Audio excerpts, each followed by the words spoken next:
आज हम जो पढ़ने वाले हैं वो है मस्कुलर सिस्टम।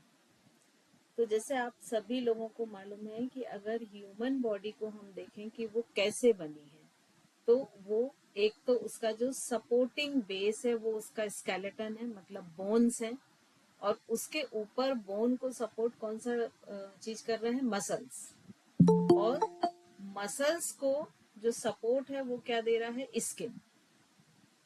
तो ओवरऑल हम देखें तो ये 3 लेयर्स हो जाती है, एक तो बोन, उसके ऊपर मसल्स और उसके ऊपर स्किन।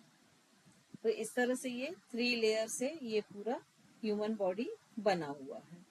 अब ये जो बोन है, इनको मूव करने के लिए मसल्स जरूरी है, क्योंकि यदि मसल्स ना हो तो बोन का मूव करना ही पॉसिबल नहीं होता है। तो ये बहुत जरूरी है कि यदि हमको किसी भी ह्यूमन जॉइंट को या कोई भी बोन को मूवमेंट कराना है तो वो मसल्स का होना बहुत जरूरी है। अब जो पूरी बॉडी है ह्यूमन की, वो कुछ एक तो वॉलेंटरी मसल्स होती हैं जो बिना आपकी इच्छा के लगातार काम करती रहती है, ठीक है, इनवॉलेंटरी सॉरी। और जो वॉलेंटरी होती हैं वो हमारे अकॉर्डिंग मूवमेंट करती हैं। फिर कुछ स्केलेटन मसल्स होती हैं, कुछ ज्वाइंट वाले पर मसल्स होती हैं जो ज्वाइंट्स को खुलने या बंद होने में, फैलने में या सिकोड़ने में मदद करती हैं। तो इस तरह से अगर हम देखें तो ह्यूमन बॉडी में लगभग 600 स्केलेटन मसल्स होती हैं, 600 स्केलेटन मसल्स होती हैं, और ये सब एक साथ काम करती हैं, ग्रुप में, एक यूनिट में काम करती हैं। ये ऐसे नहीं करती कि कोई एक मसल्स एट ए टाइम काम कर रही है। जब तक ये यूनिट में काम नहीं करेंगी तब तक किसी भी ऑर्गन का मूव होना पॉसिबल नहीं होता है। और अगर वेट के हिसाब से देखा जाए तो मेल में उसका जो भी बॉडी वेट है उसका लगभग 40 से 50% मसल्स होती हैं, और जो फीमेल्स होते हैं उनमें लगभग 30 से 40% मसल्स होती हैं। तो इसमें जो मसल्स में जो जो चीजें आती हैं, इसमें हम सबसे पहले देखेंगे टेंडेंस, क्योंकि ज्यादातर जो वर्ड यूज आपके आएंगे वो क्या आएगा, muscles, bone, cartilage, ligament, tendons और एपोन्यूरोसिस। ये 5 वर्ड जो हैं आपके यूज में आएंगे ज्यादातर। इनको चाहे तो आप नोट कर लें, बोन, कार्टिलेज, लिगामेंट, टेंडेंस और एपोन्यूरोसिस।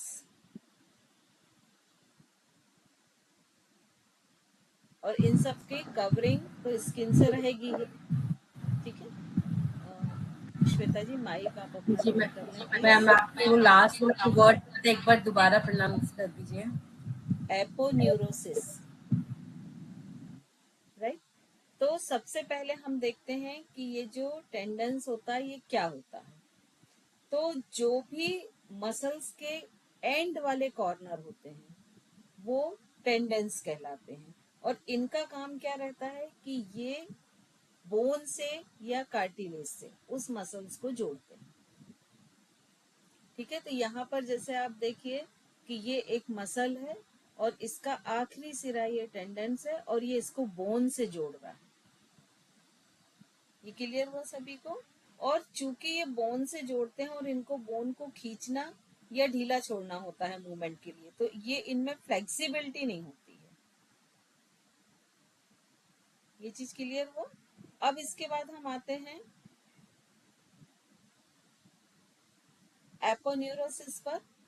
तो ये जो एपोन्यूरोसिस होता है ये मोस्टली वैली वाले पोर्शन में पाया जाता है, जो एब्डोमिनल कैविटी होती है उसमें पाया जाता है। और ये ऐसे पतले धागे के समान, यहाँ पर हमने ये जो देखा था ना टेंडेंस, ये इसको अपन बिल्कुल ऐसा कह सकते हैं कि जैसे एक रस्सी होती ना गुथी हुई, उस पैटर्न के रहते हैं। लेकिन वहीं पर ये जो रहते हैं एपोन्यूरोसिस, ये एक शीट के समान होते हैं, जैसे चादर होती है पूरी फैली हुई वैसे शीट के समान होते हैं, और ये एब्डोमेन रीजन में पाए जाते हैं। इनका काम जहाँ पर कोर मसल्स होती हैं वहां पर ही ये पाए जाते हैं। फिर इनका भी और डिटेल में भी हम थोड़ा देर में पढ़ेंगे। साथ ही ये हमारे हथेली वाले रीजन में पाए जाते हैं। ये दो जगह मेन इनका जिक्र आता है। अब इसके बाद हम लिगामेंट को यदि देखें तो लिगामेंट दो बोन को आपस में कनेक्ट करते हैं। यहाँ पर देखिए ये जो दो बोन है ये वर्टिब्रल कॉलम की दो बोन है। वर्टिब्रल कॉलम जो है वो अंगूठी जैसे छोटे छोटे छल्ले वाली बोन से मिलके बना होता है और इसकी पर्टिकुलर एक बोन को वर्टिब्रा कहा जाता है। तो यहाँ पर ये जो आपको डार्क दिख रही हैं ये दो वर्टिब्रा हैं स्पाइनल कार्ड की, और ये जो ग्रेइश इससे जुड़ी हुई हैं ये लिगामेंट है। तो ये लिगामेंट क्या है कि दो बोन को आपस में जोड़ते हैं और ये फ्लेक्सिबल होते हैं और ये काफी स्ट्रांग भी होते हैं। तो अब इस तरह से हम देखें कि अगर इन तीनों को हम कंपेयर करें तो मसल्स तो जनरल जो बोन को ऊपर से कवर किए हैं वो मसल्स, फिर जो लिगामेंट हड्डी से हड्डी को जोड़ते हैं वो लिगामेंट हो गया, बोन से बोन को जो टिश्यू कनेक्ट कर रहा है वो क्या हो गया लिगामेंट, और बोन को जो मसल से कनेक्ट कर रहा है वो टेंडन। अक्सर लोग टेंडन और लिगामेंट में फर्क नहीं कर पाते हैं। ये क्लियर हो गया सभी को? अब इस जी। तरह से यदि हम देखें तो ये इसमें मेजर डिफरेंस यही है कि ये जो टेंडन है ये यहाँ पर ये मसल्स आ रही है, इसका लास्ट सिरा रस्सी जैसा हार्ड और स्ट्रांग रह रहा है और ये इसको बोन से कनेक्ट कर दे रहा है। वहीं पर ये लिगामेंट है तो ये एक ऊपर की बोन है एक नीचे की बोन है और इन दोनों बोन्स को आपस में कनेक्ट कर रहा है। और चूंकि ये ज्वाइंट पर ज्यादा रहते हैं तो ज्वाइंट मूव होने के लिए जरूरी होता है कि ये फ्लेक्सिबल हो। तो हमेशा ये अगर इस साइड का लिगामेंट मान लीजिए सिकुड़ेगा तो इधर का फैलेगा तभी ये घुटना मुड़ पाएगा। तो ये दोनों इसमें अंतर है। अब हम देखते हैं कि जो मसल्स होती है उसके लिए कुछ वर्ड यूज किए जाते हैं कि जहां से वो शुरू होती है जहां पर वो फिक्स होती है उसके लिए वर्ड किया जाता है ओरिजिन, और जहां पर वो जाके फैलती है मतलब जहां पर वो बोन फिक्स है जहां से वो शुरू हुई है ये पॉइंट उसका स्थिर रहेगा, ये मूव नहीं होगा। लेकिन जहां पर आगे बढ़कर वो पूरा फैलती है और जो कॉन्ट्रेक्शन के लिए यूज किया जाता है उस पॉइंट को कहते हैं इंसर्शन।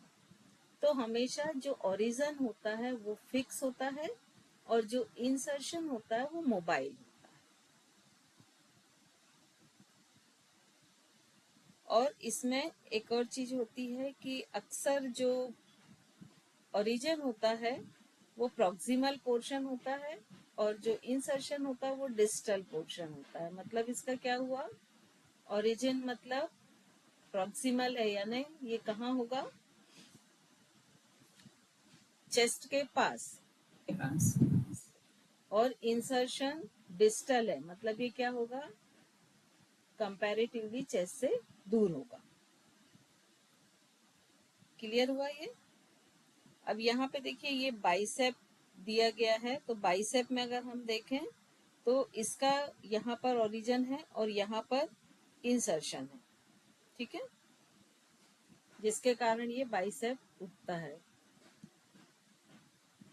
ये देखिए इस तरह से ये मूवमेंट होता है, ये स्थिर शिरा जब ये इस साइड से फैलेगा और एक साइड से सिकुड़ेगा।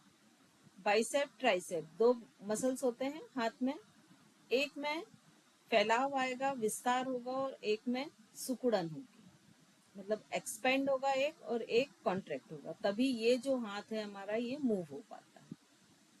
तो ये जो इंसर्शन वाला पोर्शन है ये मूव होता है जिसके कारण हाथ ऊपर और नीचे होता है। अब हम देखेंगे आर्किटेक्चर ऑफ मसल्स। इसको बहुत डिटेल में देखने की जरूरत नहीं है लेकिन थोड़ा सा आपको नॉलेज होना चाहिए कि ये कैसे होती हैं।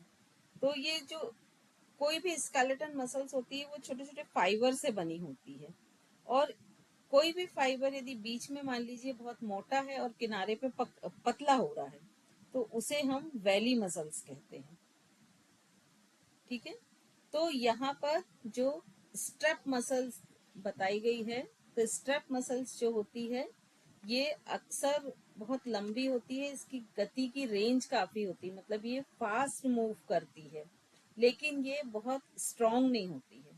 और ये ज्यादातर कहाँ पर पाई जाती है? जो फर्स्ट है स्ट्रेप मसल्स, गर्दन में, एब्डोमेन का जो लेयर है उसमें, और रेक्टम एब्डोमिनस में, यहाँ पर अक्सर ये मसल्स पाई जाती हैं। तो आपकी गर्दन का देखिए, ये मूव फास्ट होगी, लेकिन ये बहुत स्ट्रांग नहीं होती है। मतलब अगर कभी भी डैमेज हो तो सर्वाइकल बहुत जल्दी डैमेज हो जाएगा। ये ऐसा नहीं हो सकता कि आप ये मान लीजिए 180 तक कर रहे हैं तो ये 160 हो जाए, टूट जाएगी। ठीक है, तो इसमें मोमेंटो रेंज होता है लेकिन स्ट्रेंथ नहीं होती है। क्लियर हुआ? फिर उसके बाद में दूसरी है फ्यूजिफॉर्म मसल्स। तो फ्यूजिफॉर्म मसल्स में इसका जो बीच का पोर्शन होता है वो मोटा होता है, और ये जो अभी हमने बाइसेप देखी थी अभी जस्ट इसके पहले वाली पिक्चर में, वो फ्यूजिफॉर्म मसल्स होती है।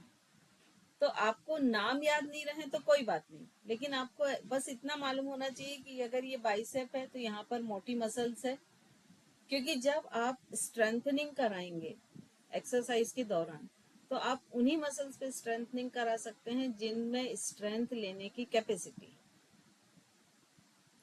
है ना। जैसे आप देखिए कभी भी वेट को जो है हाथ से तो आप कितना भी बढ़ा सकते हैं, 5 kg 10 kg, लेकिन कभी सिर या नेक के पास से वेट नहीं बढ़ाया जाता है। क्यों? क्योंकि ये जो नेक मसल्स है इनमें स्ट्रेंथ बहुत नहीं रहती है। क्लियर हुआ?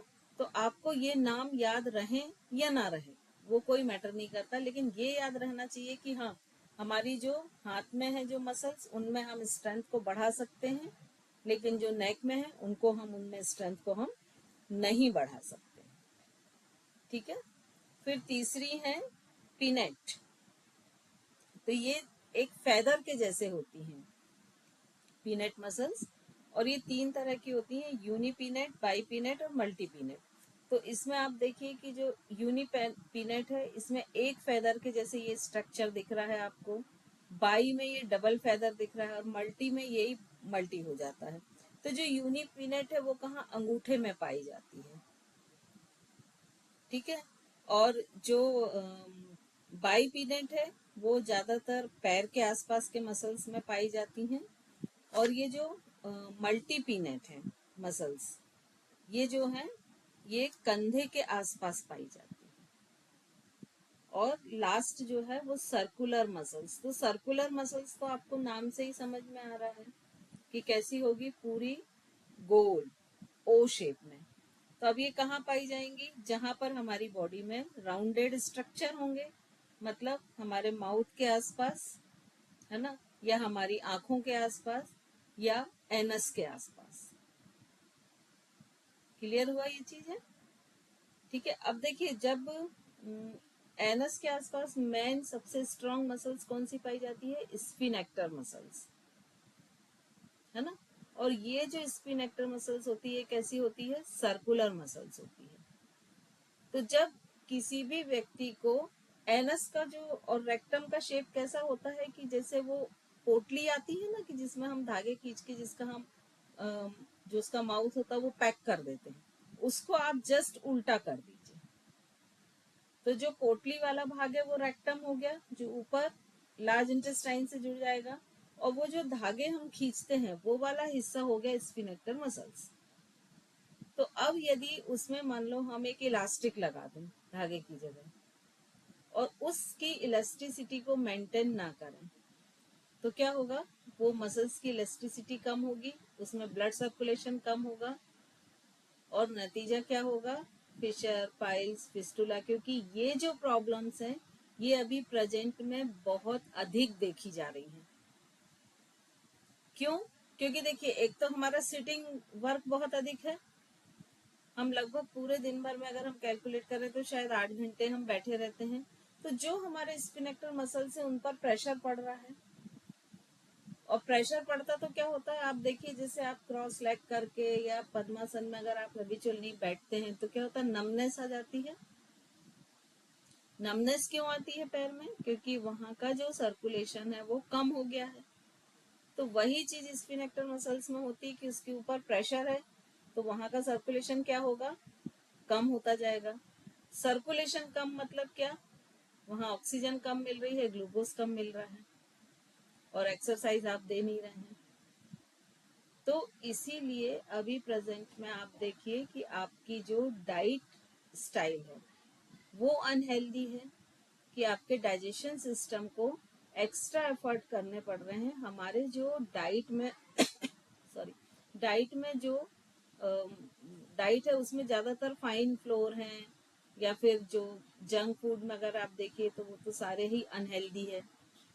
तो हमारे डाइजेशन को एक्स्ट्रा मेहनत करनी पड़ रही है, और फिर उसके बाद में हमारे स्फिनेक्टर मसल्स को मूवमेंट भी नहीं मिल रहा।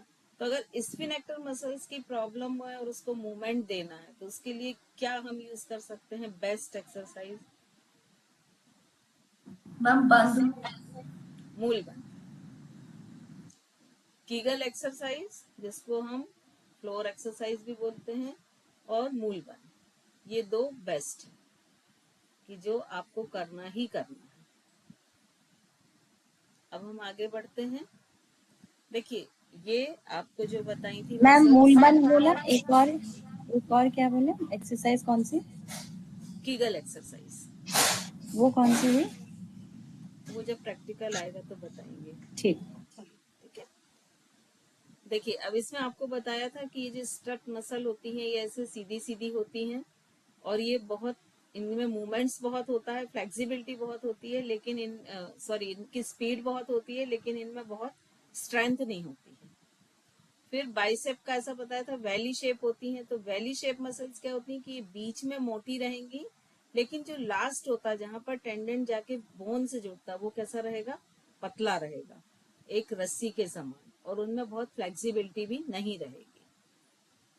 फिर ये हमने बात की थी यूनिपिनेट, बाइपिनेट और मल्टीपिनेट। देखिए ये सब फेदर के समान है, बस यूनिपिनेट में सिंगल एक फेदर है, और ये सबसे ज्यादा कहाँ पाई जाती है, अंगूठे में। बाई पिनेट्स लेग्स के आसपास पाई जाती हैं, और मल्टी पिनेट्स जो हैं वो कहाँ पाई जाती हैं। इसको कैसे कैलकुलेट करोगे, देखो ये बड़ा पंख बनाएगा ना मल्टी पिनेट है तो अब बड़ी बोन हमारी कहाँ है, पीठ पर स्कैपुला, तो ये वही पाई जाएगी। ये यूनिपिनेट है मतलब ये बहुत पतली बोन होगी, तो ये पतली जगह पाई जाएगी। तो ऐसा थोड़ा को रिलेट करें तो आपको याद करने में बहुत इजी हो जाएगा। और ये सर्कुलर जो अभी हमने पढ़ी थी। अब इसके बाद हम आते हैं कि ये मसल्स जो हैं इनका फंक्शन कैसे होता है। तो ये जो मसल्स हैं ये फ्लेक्सर और एक्सटेंशन दो भाग में काम करती हैं, और ये एक दूसरे के बिल्कुल अपोजिट काम करती हैं। कि जैसे किसी भी ऑर्गन को मोड़ना है तो एक तरफ की उसकी मसल्स जो है वो फ्लेक्सर रहेगी, और दूसरी तरफ की जो मसल्स है वो एक्सटेंशनर रहेगी। तो इसी तरह से मोड़ने या फैलाने दोनों में ही ये दोनों फंक्शन ही एक दूसरे के अपोजिट यूज होते हैं। तो इस तरह से अगर हम देखा जाए तो मसल्स के मेन फंक्शन तो हो गए फ्लेक्सर और एक्सटेंशन, उसके साथ साथ और क्या हो जाएंगे जो हमने टर्मिनोलॉजी में पढ़े थे, एबडक्शन, एडुक्शन, रोटेशन, सरकम सरकमडक्शन, याद आ गए सारे। तो ये सारे भी मसल्स के ही रोटेशन है। अब एक चीज को हमेशा ध्यान रखें कि ये जो मसल्स हैं ये कभी भी एक मसल्स काम नहीं करेगी, ये हमेशा यूनिट में ही काम करेंगी। कि जैसे अगर हमको एक, हमने फिंगर्स को ऐसा हिलाया तो क्या एक मसल्स के मूव करने से हिल गया, नहीं। ये जितनी पीछे की मसल्स हैं ये सब एक्सटेंड हुई, एक्सपॉन्ड हुई ये सब, और यहाँ की कॉन्ट्रैक्ट हुई, तभी हम इन उंगलियों को इस तरह से मोड़ पाए। तो हमेशा ये ग्रुप में काम करेंगी और किसी भी अंग को फैलाने सिकुड़ने उसमें हेल्प करेंगी। अब इनका कॉन्ट्रैक्शन होता कैसे है ये देखेंगे अपन, है ना। तो ये जो कॉन्ट्रैक्शन है ये सेंट्रल नर्वस सिस्टम से जुड़ा रहता है, क्योंकि अगर एक मसल्स है तो उसमें ब्लड कैपिलरीज भी होंगी, नर्वस नर्व भी होंगे, दोनों चीज होंगे। तो ये जो उनका फैलना या सिकुड़ना है नर्व का, वो किस पे डिपेंड करेगा, सेंट्रल नर्वस सिस्टम पे। कि जैसा ब्रेन से, अभी जैसे मान लीजिए इसको मैं मोड़ रही हूँ, तो ये हाथ का काम नहीं है। यहाँ से एक मैसेज मेरे ब्रेन में, एक थॉट हुआ, वहां से फिर एक मैसेज आया इन मसल्स तक, और फिर ये हमने मोड़ी। तो ये मसल्स किस पे डिपेंड करती हैं? सेंट्रल नर्वस सिस्टम से, जो मोटर और सेंसरी नर्व रहती हैं। मोटर और सेंसरी नर्व्स कौन सी हैं? एक तो वो है जो उस मसल से मैसेज को कहाँ तक ले जाती हैं? ब्रेन तक। और दूसरी ब्रेन से वापस जो ऑर्डर होता है उसको कहाँ तक लाते हैं? पर्टिकुलर उस मसल्स तक लाती हैं। अब इस चीज को थोड़ा बहुत ध्यान से समझिएगा, क्योंकि ये वाली जो चीज है ये बहुत जगह काम आती है, और मैं थोड़ा स्लो चलूंगी तो कोशिश करिएगा कि आप लोग नोट डाउन कर लें, ठीक है। अब ये मान लीजिए कोई भी मसल्स मुड़ी, अगर आप बहुत दिन तक कोई खाना नहीं खाता है या उसकी एनर्जी कम हो जाती है, तो वो क्या वो मसल्स को मोड़ पाता है? नहीं मोड़ पाता है ना। अपन बोलते हैं ना कि वो हाथ भी नहीं उठा पा रहा, हाथ भी नहीं, ग्लास भी नहीं पकड़ पा रहा है। क्यों नहीं पकड़ पा रहा? क्योंकि ग्रिप तो मसल्स से बन रही है। तो इसका मतलब क्या हुआ कि कोई भी मसल्स के फंक्शन करने के लिए किस चीज की आवश्यकता है? एनर्जी की, ऊर्जा की, ठीक है। अब ये ऊर्जा कहाँ से मिलेगी? आप लोग ऐसा ना एरो लगा लगा के लिखते जाइए, जैसे एनर्जी, फिर एरो लगाइए। अब ये एनर्जी हमको कहाँ से मिलती है? खाने से, जो हम खाना खाते हैं, पोषण पदार्थ लेते हैं, उनसे। अब ये जो पोषण पदार्थ लेते हैं उसमें जो कार्बोहाइड्रेट होते हैं उसका ऑक्सीडेशन होता है, और फिर वो ग्लूकोज में परिवर्तित हो जाता है। क्या होता है कि खाने में जो कार्बोहाइड्रेट होता है उसका ऑक्सीकरण होता है और वो ग्लूकोज में परिवर्तित हो जाता है। अब मान लीजिए हमने खाना अभी खाया तो हमारे पास ढेर सारा ग्लूकोज बन गया, लेकिन हम तो अब अगला फूड लेंगे मान लीजिए 5 घंटे बाद। तो वो 5 घंटे तक बॉडी को एनर्जी मिलती रहे, तो बॉडी क्या करती है कि पूरे ग्लूकोज को एक साथ कंज्यूम नहीं करती है। तो वो क्या करती है, इस जो ग्लूकोज बना है इसको ग्लाइकोजन में कन्वर्ट कर लेती है। और ये जो ग्लाइकोजन है ये कहाँ डिपॉजिट होता है? लीवर में।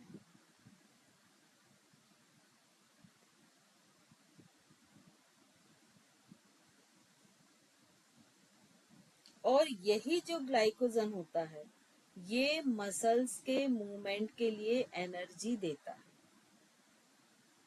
या उसका एनर्जी का सोर्स होता है। ठीक है, एक बार मैं रिपीट कर रही हूँ, अब आप लोग चेक कर लीजिए। देखिए यहां तक का लिखना हो गया सभी का?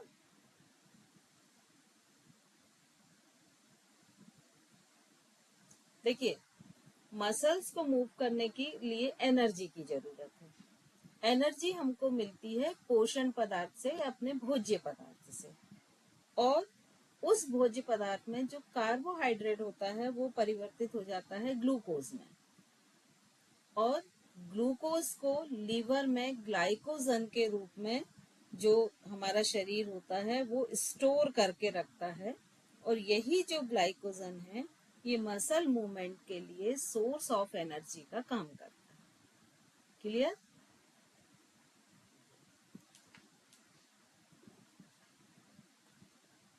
अब यहाँ तक का तो हो गया कि हमने वो स्टोर कर लिया ग्लाइकोजन। अब यहाँ से एनर्जी कैसे बनती है?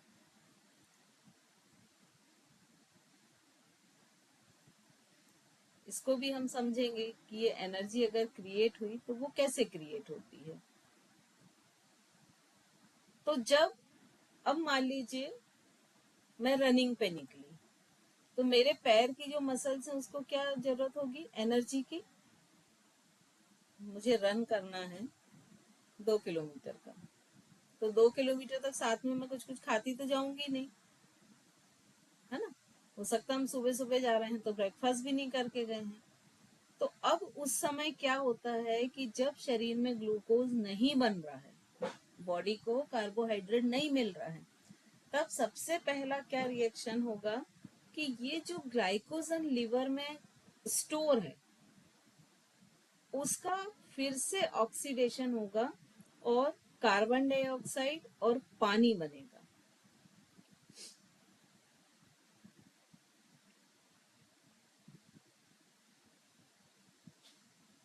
नेक्स्ट क्लास में मैं इसका पूरा इक्वेशन सहित आपको दिखा दूंगी। आज इसमें पता नहीं क्यों मैं भूल गई शायद, है ना। तो वो जो कार्बन डाइऑक्साइड और पानी बनेगा उसके साथ एक और दो सब्स्टिट्यूट और बनेंगे। एक को तो हम कहते हैं पायरुविक एसिड, नाम सभी ने सुना होगा पायरुविक एसिड। और जब ये तीनों प्रोडक्ट बनेंगे तो ये प्रोडक्ट में जो ग्लाइकोजन का बॉन्ड टूटेगा उससे एक एनर्जी रिलीज होगी जिसको कहते हैं एटीपी, एडिनो ट्राई फॉस्फेट।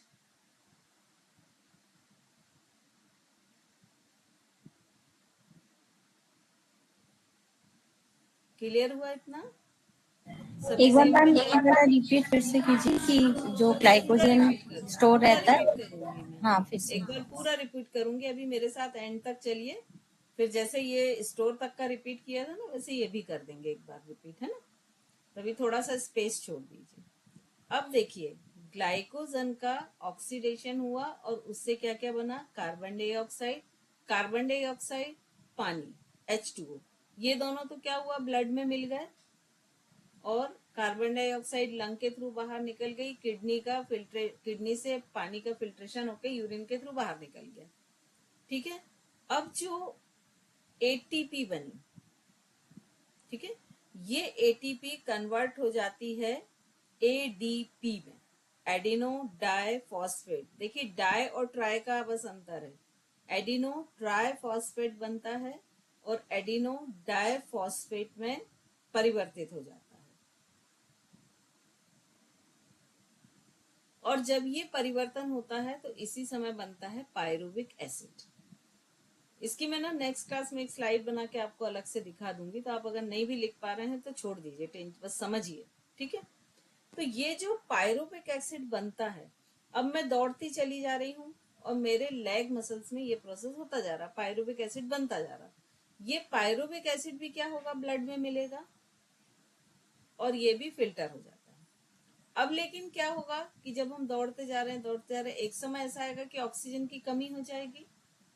अधिक ऑक्सीजन लगती ना हमारी ब्रीदिंग बढ़ जाती है दौड़ने में, आपने देखा होगा, फील किया है कि जब हम दौड़ते हैं तो हमारी ब्रीदिंग फास्ट हो जाती है, लेकिन फिर भी हम दौड़ते जा रहे हैं।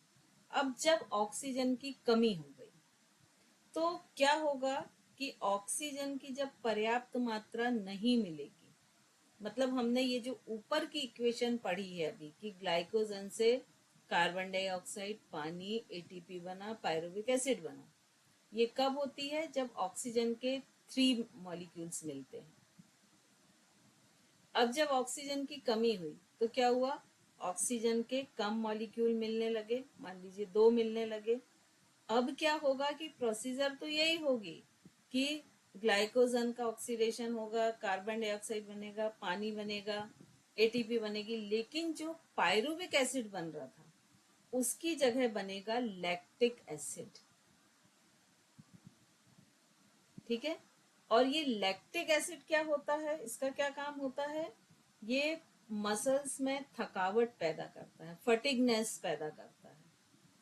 और वही कारण है कि जब आप दौड़ते दौड़ते एक समय के बाद आपको लगा कि अब तो पैर बहुत थक गए, बहुत दुखने लगे, अब चल ही नहीं पा रहे। फील किया है सभी ने ये तीनों स्टेज? थम्स अप करके रिप्लाई देते जाएं। तो अब ये देखिए, ये जो इक्वेशन है इस पे बहुत सारे रिसर्च चल रहे हैं और अभी प्रेजेंट में ऐसा कंक्लूजन निकला है, बहुत सारे रिजल्ट बेस, आपको मैं ये रिसर्च बेस्ड रिजल्ट बता रही हूँ कि आप कोई भी एक्सरसाइज करें, किसी भी टाइप की एक्सरसाइज, चाहे आप स्पोर्ट्स खेलें, चाहे जिम जाएं, चाहे एरोबिक करें, कुछ भी करें, हर एक्सरसाइज में आधे घंटे के बाद बॉडी में लैक्टिक एसिड का लेवल बढ़ने लगता है। और लैक्टिक एसिड वो होता है जो मसल्स के लिए हार्मफुल है, पायरुविक एसिड नहीं है। सिर्फ एक योग ऐसी एक्सरसाइज है कि जिसको अगर आप 1 घंटे भी करें तो वो लैक्टिक एसिड के लेवल को कम कर देता है, बढ़ाने की बजाय। तो ये सारे मैं जो बता रही हूँ आपको वो रिसर्च बेस्ड ही बता रही हूँ। तो इसीलिए ये पॉइंट ये समझना सबके लिए बहुत जरूरी है। ठीक है, इसका मैंने एक स्लाइड बना के आपको नेक्स्ट क्लास में फिर से बता दूंगी, जिससे आप लोगों को वो, इसमें मैं भूल गई हूँ शायद बनाना स्लाइड। क्लियर है सभी को? सेकंड वाला पार्ट रिपीट करूं क्या चलना जी एक बार? हाँ जी, Yes, मैं ma'am. क्रेडिट बना के लिख लूंगी। हाँ, बता दो। एक बार मैं पूरा रिपीट कर दे रही हूँ, ठीक है? देखिए, मसल्स के मूवमेंट के लिए एनर्जी की जरूरत है। एनर्जी हमको कहाँ से मिलती है? अपने भोजन से मिलती है। भोजन में हम जो कार्बोहाइड्रेट लेते हैं वो किस में परिवर्तित हो जाता है? ग्लूकोज में, जिससे हमें एनर्जी मिलती है। ये ग्लूकोज लीवर में बॉडी ग्लाइकोजन के फॉर्म में स्टोर रखती है, और यही जो ग्लाइकोजन होता है ये मसल्स के लिए एनर्जी का सोर्स है। ठीक है, अब जब कोई भी मसल्स को एनर्जी की जरूरत होती है तो सबसे पहला काम क्या होता है कि वो ग्लाइकोजन का ऑक्सीडेशन होता है और कार्बन डाइऑक्साइड और पानी बनता है, और साथ ही एक एनर्जी रिलीज होती है जिसको एटीपी या एडिनो ट्राइफॉस्फेट कहते हैं, और ये एनर्जी एटीपी एडीपी में कन्वर्ट होती है, एडिनो डाइफॉस्फेट में, और इस कन्वर्शन के दौरान एक एसिड बनता है जिसको पायरुविक एसिड कहते हैं। अब ये पायरुविक एसिड, कार्बन डाइऑक्साइड और पानी ब्लड के थ्रू फिल्टर हो जाते हैं, लेकिन जब ऑक्सीजन की पर्याप्त मात्रा नहीं मिलती है तो तब एटीपी से एडीपी में जो कन्वर्शन होता है तो उस समय पायरुविक एसिड की जगह लैक्टिक एसिड बनता है, और ये जो लैक्टिक एसिड है ये पेशियों में थकावट या मसल्स को फटिग करता है, और साथ ही ये मसल्स के लिए हार्मफुल है।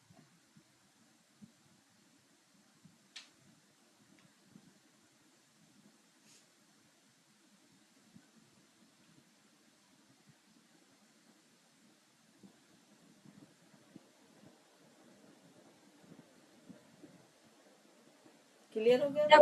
योग से पायरोबिक एसिड सिक्रीट होगा, और अगर और कोई एक्सरसाइज हम लोग करते हैं, ज्यादा कुछ करते हैं तो देखिए, इसको टेस्ट लैंग्वेज में यदि हम बात करें तो जब हम टेस्ट लैंग्वेज में जाते हैं तो ब्लड में हम पायरुविक एसिड नहीं टेस्ट करते, हम लैक्टिक एसिड का लेवल टेस्ट करते हैं। तो यहाँ पे हम ये जो टर्मिनोलॉजी यूज करेंगे कि लैक्टिक एसिड का लेवल योग में सबसे कम पाया गया है। क्लियर? चलिए, अब हम देखते हैं रिफ्लेक्स एक्शन। मैम, जी हाँ, मैम ये जो आपने बताया कि पायरुविक एसिड बनता है तो ये फिल्टर होता है ब्लड में, ये यहाँ से समझ कम आया। वो लैक्टिक एसिड और पायरुविक एसिड का कन्वर्जन वो समझ नहीं आया पूरा। ऑक्सीजन की जब कमी हो जाएगी तो लैक्टिक एसिड बनेगा, और अगर सफिशिएंट ऑक्सीजन है, ऑक्सीजन की पर्याप्त मात्रा है, तो पायरुविक एसिड बनेगा। ओके। ओके, चलिए अब हम आते हैं रिफ्लेक्स एक्शन पर।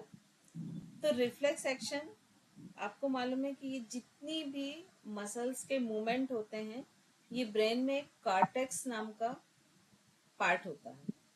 तो ये जो कार्टेक्स होता है यहाँ से बहुत सारे फिलामेंट्स निकलते हैं जो कि मसल्स तक जाते हैं, और जो ब्रेन से मसल्स तक जो फाइबर आते हैं उनको कहते हैं इफरेंट, यहाँ पे लिखा होगा आई थिंक,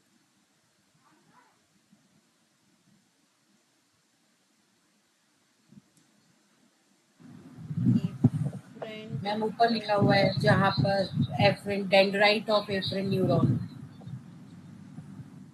हम एक जगह लिखा हुआ तो है ये ये जो आपके बाइसेप्स होते हैं इसके ऊपर। हाँ, ये यहाँ भी है ना, ये बॉडी सेल ऑफ हाँ इफरेंट। मैम, ऊपर भी लिखा है, नीचे भी लिखा है एक्शन ऑफ एफ्रेंट न्यूरॉन। हाँ, तो ये जो ब्रेन से मसल्स तक जो फाइबर्स जाते हैं वो इफरेंट फाइबर्स होते हैं, और जो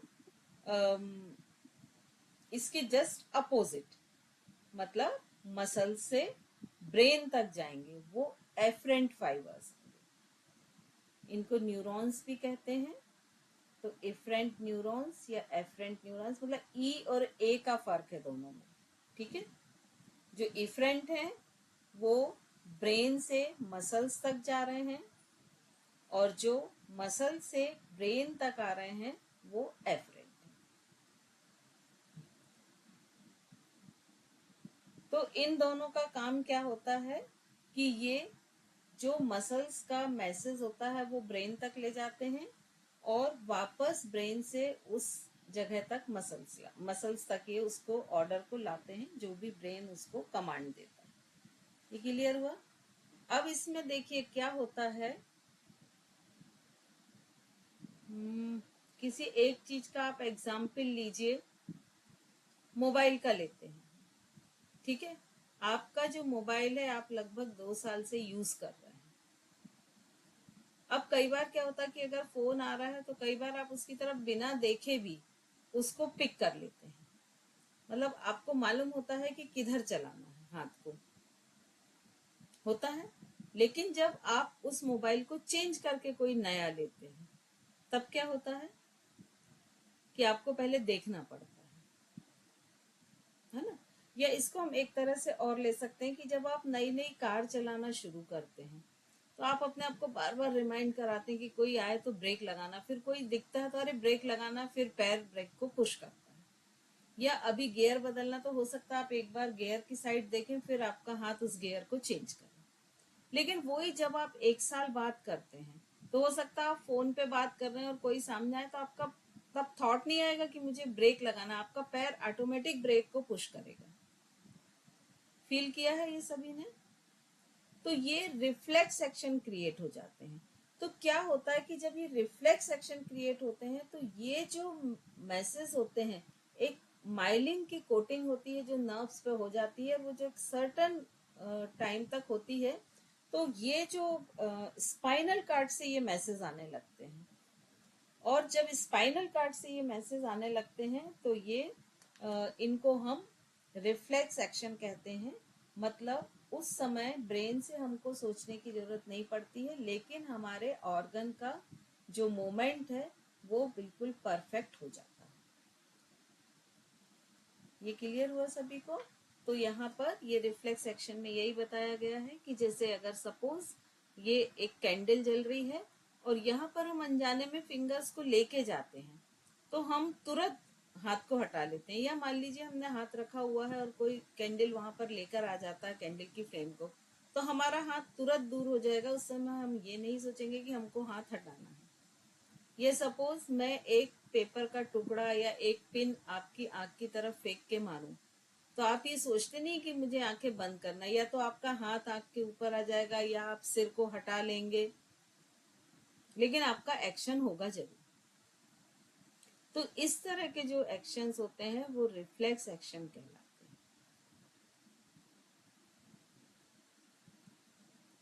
अब कुछ हम प्रिंसिपल मसल्स देखेंगे।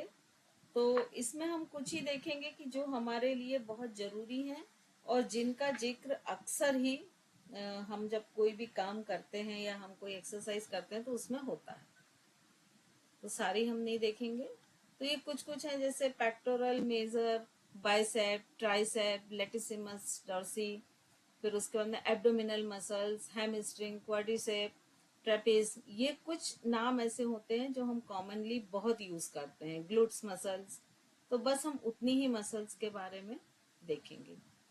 तो यदि हम ये फेस की मसल्स देखते हैं तो फेस की जो है ये मसल्स का क्या काम रहता है कि पूरे स्कल को और फेस को, माइक जिसका अनम्यूट हो गया हो प्लीज म्यूट कर लें, सभी को ये कवर करके रखता है, एक कवरिंग का काम देता है। और वो कवर होने से जो बोन रहती है वो पोर्शन पूरा सेफ रहता है। अब जो फेशियल मसल्स होती हैं ये फेस को कवर तो करती हैं, लेकिन साथ में ये जो हमारे एक्सप्रेशन होते हैं, इमोशन होते हैं, उनको भी शो करती हैं।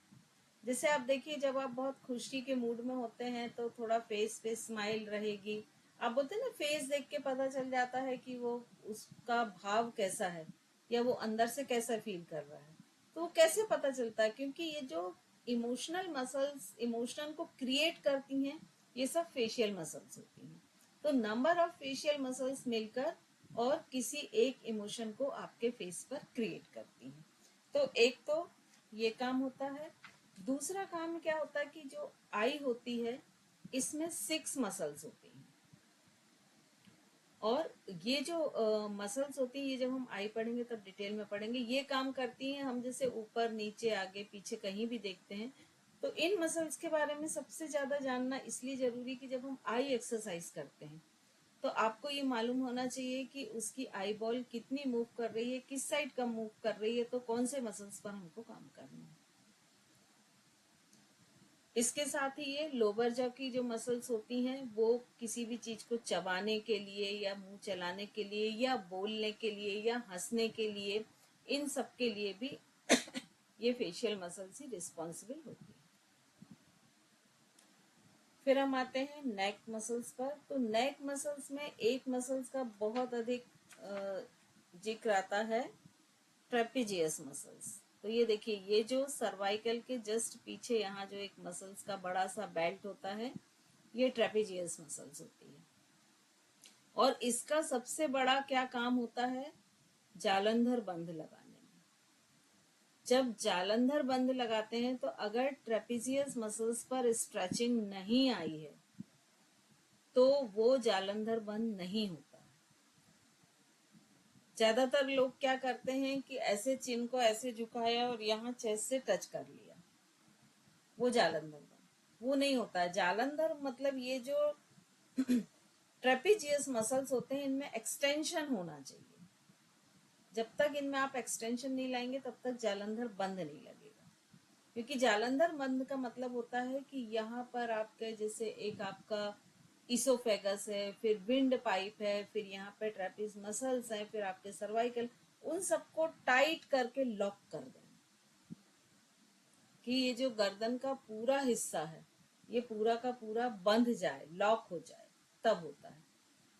तो ये जो ट्रेपेजियस मसल्स होता है इसका बहुत सारी जगह पर यूज होता है, और ये ट्रेपेजियर मसल्स ही होता है कि जो स्कैपुला के भी मूवमेंट में हेल्पफुल होता है। तो एक इसका नाम आपको ध्यान रखना है क्योंकि ये बहुत सारी जगह यूज होगा।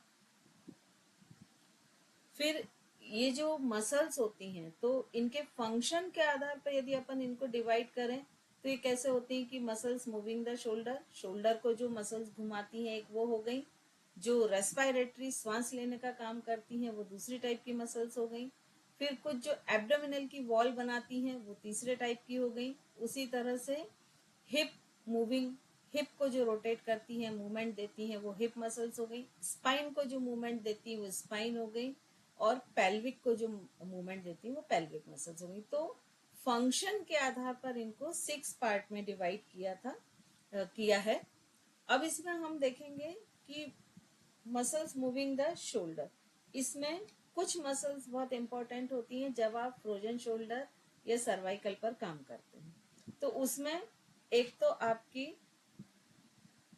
ये ट्रेपेजियस है, जो देखिए यहां से लेके पूरा बेल्ट यहां तक आ रहा है, दिख रहा है आपको ये पिंक कलर का। एक मसल्स ये है। दूसरी मसल्स आपकी जो बहुत इंपॉर्टेंट रहती है वो होती है पेक्टोरलिस मेजर और पेक्टोरलिस माइनर। ये दो मसल्स अक्सर इनका नाम जो है आपको ड्यूरिंग एक्सरसाइज आपको ये सुनने में आएगा। और इसके बाद एक जो अभी हम बात कर रहे थे डॉर्सी लेटिसिमस, ये इसका बहुत बड़ा बेल्ट होता है थोरेसिक और लंबर के पास। ये दिख रहा है आपको, ये कितना बड़ा वी शेप का बेल्ट होता है ऐसा, ये दोनों साइड में होता है। इसको लेटिसिमस डॉर्सी या डॉर्सी लेटिसिमस दोनों नाम से जाना जाता है। तो ये जो 3 मसल्स हैं इनको आपको याद रखना जरूरी है, क्योंकि जब आप यदि पश्चिमोत्तानासन लगवाएंगे तो आपको ये ध्यान में आपको समझ आना चाहिए कि आपको उसके ट्रेपेजियस मसल्स पर काम करना है, पेक्टोरल माइनर, पेक्टोरलिस मेजर या फिर डॉर्सी लेटिसिमस। और ज्यादातर इसमें जो वर्क करना पड़ता है वो डॉर्सी लेटिसिमस मसल्स पर करना पड़ता है, वो बहुत रिजिड होती है। तो ये हमारा जो कंधे की मसल्स हैं वो हो गई। फिर रेस्पिरेटरी मसल्स में आपको बहुत ज़्यादा जानने की ज़रूरत नहीं है, बस इतना जानना है कि जो लंग्स फैलते और सिकुड़ते हैं, क्योंकि रेस्पिरेशन मतलब किससे किससे रिलेटेड है, लंग्स से, तो वो उनका जो कॉन्ट्रैक्शन और एक्सपांडेशन होता है वो मसल्स के थ्रू ही होता है, और वही मसल्स सपोर्ट करती हैं सांस लेने और सांस छोड़ने।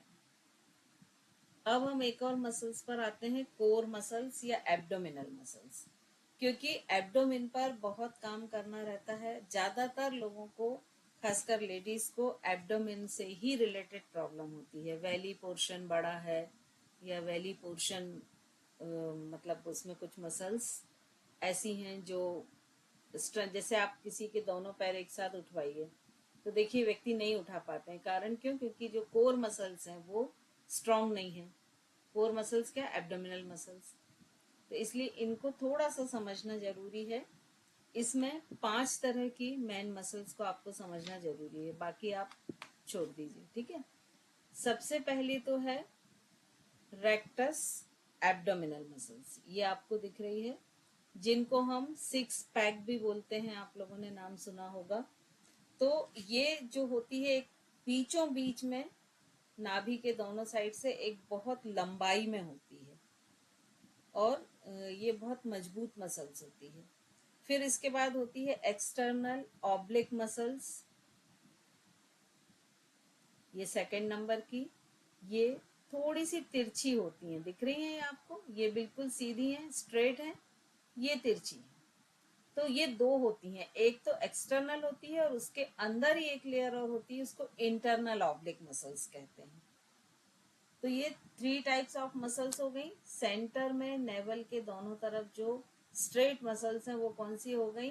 रेक्टस, या आप एब्डोमिनल मसल्स भी कह सकते हैं। फिर जो तिरछी हैं तो उसकी जो अपर लेयर है वो एक्सटर्नल ऑब्लिक मसल्स हो गई।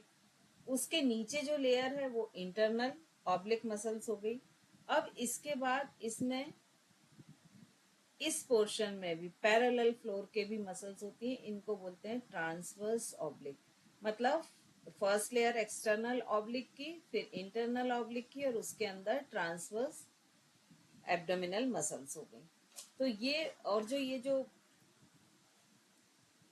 लास्ट जो है ये क्वाड्रेट्स लैम्बोरम, ये पूरा पिछला हिस्सा होता है, पेट का सबसे पिछला हिस्सा। तो इसको आपको बहुत जरूरी नहीं इसके बारे में आप जाने। ये 4 मसल्स आपको याद रखने की जरूरत है। रेक्टस एब्डोमिनल कौन सी हो गई? जो बिल्कुल सीधी लंबवत है, परपेंडिकुलर है। फिर एक्सटर्नल ऑब्लिक मतलब जो तिरछी है और सबसे ऊपर है। इंटरनल ऑब्लिक मतलब इसके जस्ट नीचे, वो भी तिरछी है, लेकिन देखिए इसके अपोजिट हैं, ये ऐसे जा रही हैं, ये ऐसे आ रही हैं। तो अगर एक्सटर्नल और इंटरनल दोनों ऑब्लिक मसल्स को लें तो वो कैसे बनाएंगी? क्रॉस बनाएंगी, ठीक है। और इंटरनल के अंदर ट्रांसवर्स, जो कि फ्लोर के पैरेलल। बस ये 4 मसल्स के बारे में आपको जानना जरूरी है। और यही 4 मसल्स जो होती हैं जिनको हम कोर मसल्स कहते हैं, ठीक है। और जितने ये चारों मसल्स स्ट्रांग होंगे उतना वो पेशेंट, इसको चेक कैसे करेंगे कि उसके मसल्स की पोजीशन क्या है? तो सिंपल है, उसको लिटा के दोनों लेग्स विदाउट नी बेंड करा एक साथ ऊपर उठाइए, वो कितनी देर होल्ड कर पाता है। तो उससे ये चेक होगी कि उसके कोर मसल्स की स्ट्रेंथ क्या है, और फिर आप चेक करके उसकी जो भी मसल्स वीक हो रही हैं उसके हिसाब से आप उस पर आगे काम करेंगे, उसकी स्ट्रेंथ बढ़ाएंगे। फिर हिप में जो मसल्स होती है वो एक ही मसल्स का मेन यूज होता है, बाकी तो मसल्स इसमें बहुत यूज नहीं होती हैं। ग्लूटियल मसल्स, जो सबसे बड़ा बेल्ट होता है एक, और ज्यादातर बटक्स का पोर्शन बनाता है, ये ग्लूटियल मसल्स। तो सिर्फ आपको इसका ही याद रखने की जरूरत है। इसके बाद आते हैं कॉक्सियल मसल्स या पेल्विक मसल्स। देखिए ह्यूमन बॉडी में 2 गर्डल होती हैं, एक तो आपको ये दिख रही है, ये पेल्विक होती है, और एक यहाँ चेस्ट को जो एक केज जैसा रिब्स रहते हैं ना, उसके पास पेक्टोरल होता है। तो ये जो पेल्विक है, इसके ये मसल्स हैं, तो इसमें डॉर्सिलेटिसिमस मसल्स का ही मेन काम होता है। बाकी आप याद नहीं भी रखेंगे तो भी इसमें बहुत जरूरी आपको नहीं है। ये पेल्विक की मसल्स का डिटेल दिया है, बट इतना डिटेल में आपको जाने की जरूरत नहीं है। अब हम बैक मसल्स पे आते हैं।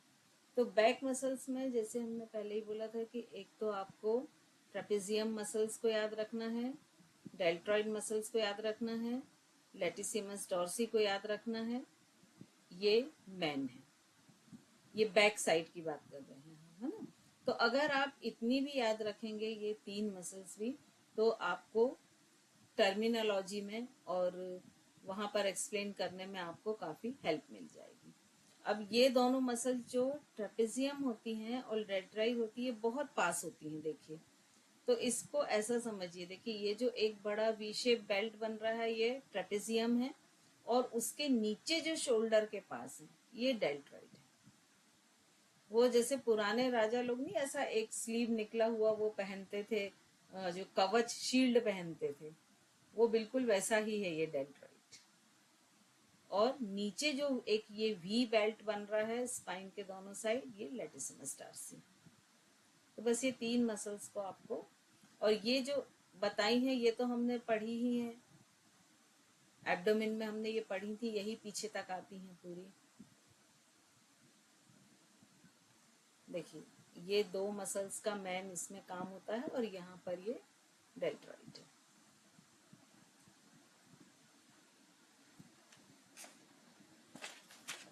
अब इसके बाद में अभी हमने बताया था कि आपको 2 तरह की गर्डिल होती हैं।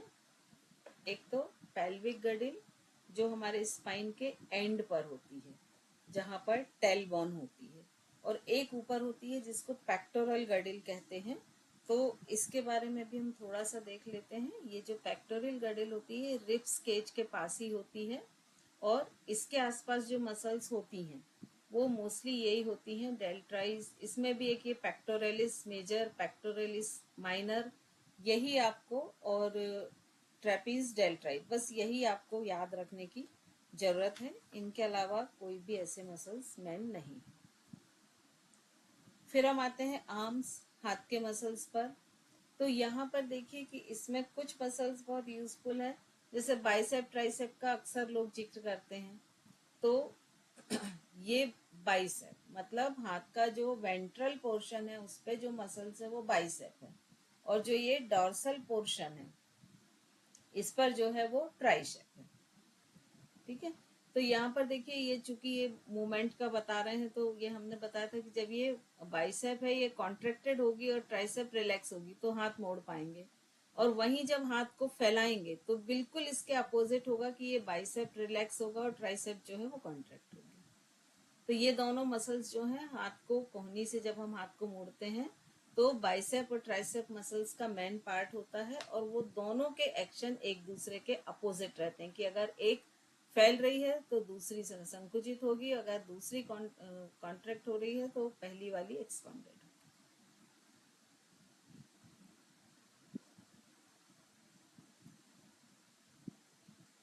अब हम थोड़ा सा इस पर आते हैं, क्योंकि ये वाले जो मसल्स हैं ना पैर के, ये भी अक्सर इनकी बात आती है। क्वाड्रिसेप, हैमस्ट्रिंग मसल्स, इन 2 का पैर के मसल्स में बहुत जिक्र होता है। तो ये जो क्वाड्रिसेप मसल्स है, तो ये 4 मसल्स को मिलके बनता है। क्वाड क्वाड जहां पर वर्ड आता है ना, वो मतलब होता है 4। तो मतलब ये 4 मसल्स को मिलके बनता है। अब इसमें कौन कौन सी मसल्स हैं? रेक्टस, फीमोरिस, फिर लैटरलिस, फिर मीडियलिस और इंटरमीडिएट। ये जो 4 मसल्स हैं, ये 4 मसल्स को बनके क्वाड्रिसेप बनते हैं। लेकिन आपको ये 4 मसल्स को याद रखने की जरूरत नहीं है, नाम आपको सिर्फ इतना याद रखना है कि 4 मसल्स मिलके क्वाड्रिसेप को बनाती है। और ये जो लेग की एक बहुत स्ट्रॉन्ग मसल्स होती है, और ये जो नी का एक्सटेंशन होता है कि कितना नी को खोलना है, कितना मोड़ना है, उसको मैनेज करती है। जब खड़े रहते हैं तो मेन जो पूरा पावर होता है वो इन मसल्स पे होता है, या जैसे गाड़ी में किक लगाते हैं किसी भी चीज को, तो उस समय ये जो क्वाड्रिसेप मसल्स होती है ये मेनली काम आती है। अब हम आते हैं हैमस्ट्रिंग पर। तो ये जो हैमस्ट्रिंग होती है थाइस के बिल्कुल पीछे होती है, और इसका भी काम होता है घुटने को मोड़ना, खोलना, और पूरे बॉडी के बैलेंस को बना के। तो जब हम खड़े होते हैं तो पूरा जो ऊपर अपर बॉडी का प्रेशर है वो इन दो मसल्स पर ही मैक्सिमम रहता है। कौन कौन सी है? क्वाड्रिसेप मसल्स और हैमस्ट्रिंग मसल्स। अब इस तरह से अगर हम देखें तो मसल्स के फंक्शन क्या क्या होगा कि वो मूवमेंट कराती है बॉडी को, पूरे पोस्चर को मेंटेन करती है, आपके बैलेंस को मेंटेन करती है, फिर आपके ज्वाइंट को मूवमेंट देती है। और उसके साथ अगर अभी हमने फंक्शन के हिसाब से देखे थे मसल्स के टाइप, और यदि हम सिंपल मसल्स के टाइप देखें तो 3 टाइप होते हैं: स्केलेटन मसल्स, कार्डिक मसल्स और स्मूथ मसल्स। तो जो स्केलेटन मसल्स है वो ऑब्वियसली बोन से सारी रिलेटेड रहती हैं। स्मूथ मसल्स हैं जो वो इनवॉलेंटरी रहती हैं, और ये इंटरनल वॉल बनाती हैं किसी भी ऑर्गन के। क्योंकि जैसे कोई भी मान लीजिए ईसोफेगस है, आहार नली, तो एक तो उसकी बाहर की वॉल रहेगी, एक अंदर की। तो मोस्टली जो ऑर्गन की अंदर की वॉल होती है वो स्मूथ मसल से बनती है। और जो कार्डिक मसल्स होती हैं ये हार्ट के पूरे मसल्स होते हैं, जिनको हम कार्डिक मसल्स के नाम से जानते हैं।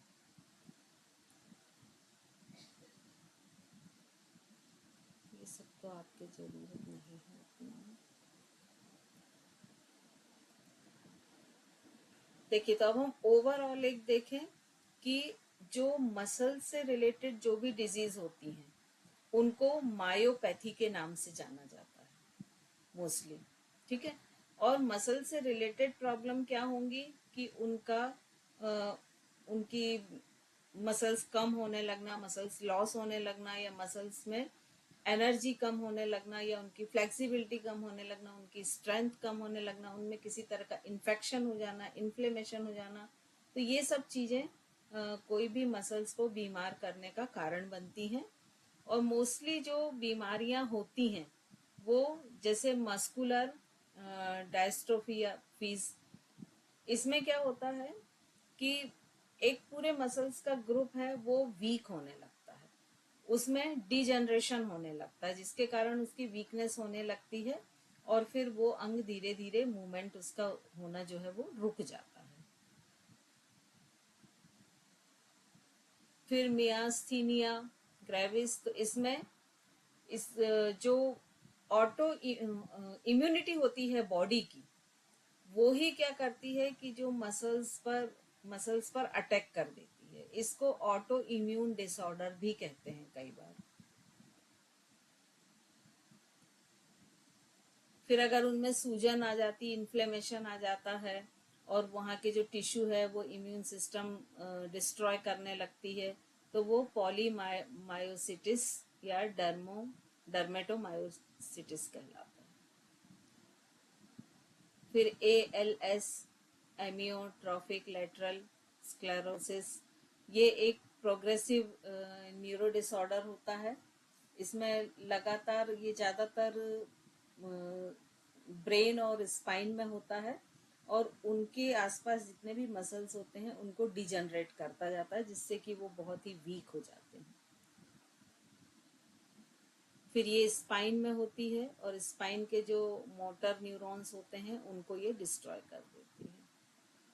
और बहुत सारे रीजन, जेनेटिक भी कुछ बीमारियां होती हैं जो जिसके कारण मसल्स वीक होती हैं।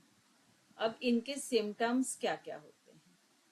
तो इनके मोस्टली सिम्टम्स क्या क्या होंगे कि जब मसल से रिलेटेड कोई भी बीमारी होगी तो वो मसल्स वीक हो जाएंगी, उनमें फटिगनेस रहेगी, उनमें बहुत पेन होगा, क्रैम्प आएंगे, कड़ी हो जाएंगी, उनकी जो फ्लेक्सिबिलिटी है वो कम हो जाएंगी। हो सकता है ब्रीदिंग करने में या किसी चीज को निगलने में दिक्कत आने लगे, स्किन पे रैशेस आने लगे। तो ये सारी चीजें जो हैं ये उसके सिम्टम हैं कोई भी मसल से रिलेटेड डिजीज के। फिर इसके बाद इसका कारण क्या होता है, तो मसल से रिलेटेड जो भी डिजीज है उनके बारे में बहुत अधिक जानकारी नहीं है, लेकिन बहुत सारे ऐसी डिजीज हैं जो इनहेरिडेंट होती है, मतलब वो जेनेटिक रीजन होता है उनका, और मोस्टली वो जेनेटिक रीजन होने के कारण उनका बहुत अधिक ट्रीटमेंट भी करना मुश्किल होता है। और कई ऐसा होता है कि जो प्रोटीन कई बार बहुत अधिक हो जाते हैं या कम हो जाते हैं, तो उससे इफेक्ट होकर भी प्रोटीन प्रोडक्ट से कुछ मसल्स प्रॉब्लम हो जाती है। ऑटो इम्यून डिसऑर्डर आप लोग ने बहुत नाम सुना होगा। तो ऑटो इम्यून डिसऑर्डर में क्या होता है कि बॉडी का जो इम्यून सिस्टम होता है वो ये फर्क करना भूल जाता है कि कौन सी सेल खराब है जिनको हमको नष्ट करना है और कौन सी अच्छी है। तो वो इस मिस्टेक में जो मसल्स के टिश्यू होता है उसी को डिस्ट्रॉय करने लगता है, और जिसके फलस्वरूप क्या होता है कि वो मसल्स वीक होती जाती हैं, उनकी स्टिफनेस बढ़ती जाती है, उनकी फ्लेक्सिबिलिटी पूरी कम हो जाती है, स्ट्रेंथ कम हो जाती है। तो इस तरह की ये बीमारियां होती हैं, और इनका जो ट्रीटमेंट किया जाता है तो उसमें अक्सर ब्लड टेस्ट होता है, फिर कुछ ऐसे बायोप्सी भी की जाती है कई बार, फिर इसमें एक इलेक्ट्रोमायोग्राफी होती है जिसको EMG कहते हैं शॉर्ट में, वो की जाती है। फिर जेनेटिक रीजन है कि नहीं वो देखने के लिए कुछ जेनेटिक टेस्ट भी किए जाते हैं। और इनकी थेरेपी में क्या होता है, मेडिसिन होती है, फिजिकल थेरेपी होती है, ऑक्यूपेशनल थेरेपी होती है, तो ये सारी सर्जरी, जेनेटिक थेरेपी, तो इसमें डिपेंड करता है कि वो प्रॉब्लम कौन सी है। लेकिन मसल से रिलेटेड जो प्रॉब्लम होती है उसमें ज्यादातर फिजिकल थेरेपी जो होती है वो ही सबसे अच्छा काम करती है।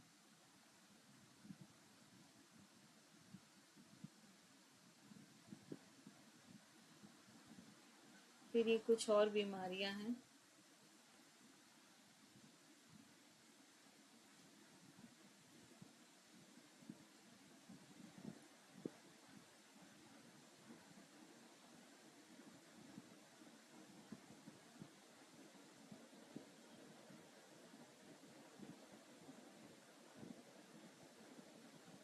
तो इस तरह से ये पूरा मस्कुलर सिस्टम रहता है। अब ये काम कहाँ आता है आपका, ये देखना है। तो सबसे पहले तो जो काम आपका आएगा वो आएगा आपका, फर्स्ट तो आपका काम आएगा कि सबसे पहले किसी भी व्यक्ति के किस मसल्स की फ्लेक्सिबिलिटी है या नहीं है, स्ट्रेंथ है या नहीं है। ये एक कॉमन, कोई भी कॉमन पर्सन, उसको कोई भी मसल से रिलेटेड बीमारी नहीं है, लेकिन ये तो आपको देखना ही पड़ेगा। अब फिर जब आप ये डायग्नोसिस कर लेंगे कि उसको कौन से मसल्स में प्रॉब्लम है या किसकी स्ट्रेंथ आपको बढ़ानी है, किसकी फ्लेक्सिबिलिटी बढ़ानी है, तो उसके लिए आपको क्या करना है। उसके लिए आप वेट का हेल्प ले सकते हैं, वजन कुछ केजी वाले जो धीरे धीरे आप बढ़ा सकते हैं।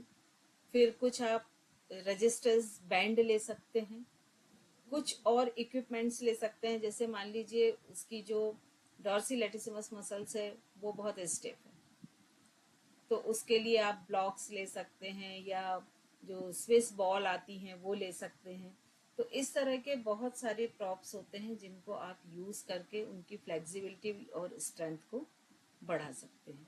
लेकिन वो आप तभी कर सकते हैं कि जब आप उसको मार्क कर सकें कि मुझे इस मसल्स पर काम करना है।